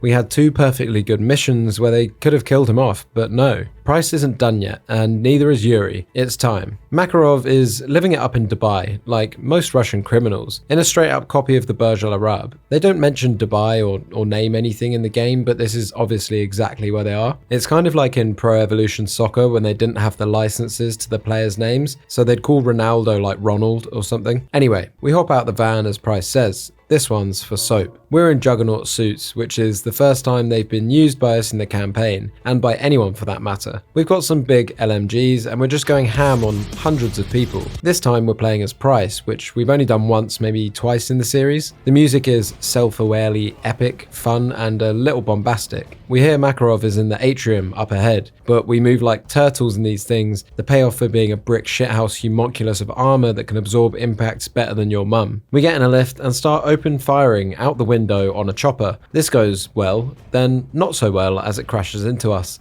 This damages the elevator and also burns the Juggernaut armor, and we have to take it off. Then we have to leap to the opposite lift to continue our journey. Makarov's chopper is on the roof and he's trying to escape. Not on my watch, I'm spraying bullets indiscriminately. If it moves, it's dead. Sorry. Me and Yuri are almost at the top as we see him ahead. He's right there. The primary antagonist of the past 2 games is finally in sight. Not before we almost just slip off the building like a goofball. Yuri manages to get himself impaled too, and I don't even hesitate to leave him behind, which I think you're meant to feel bad or something. Anyway, I run to the roof and jump onto Makarov's chopper like the insane man that I am. I am so epic.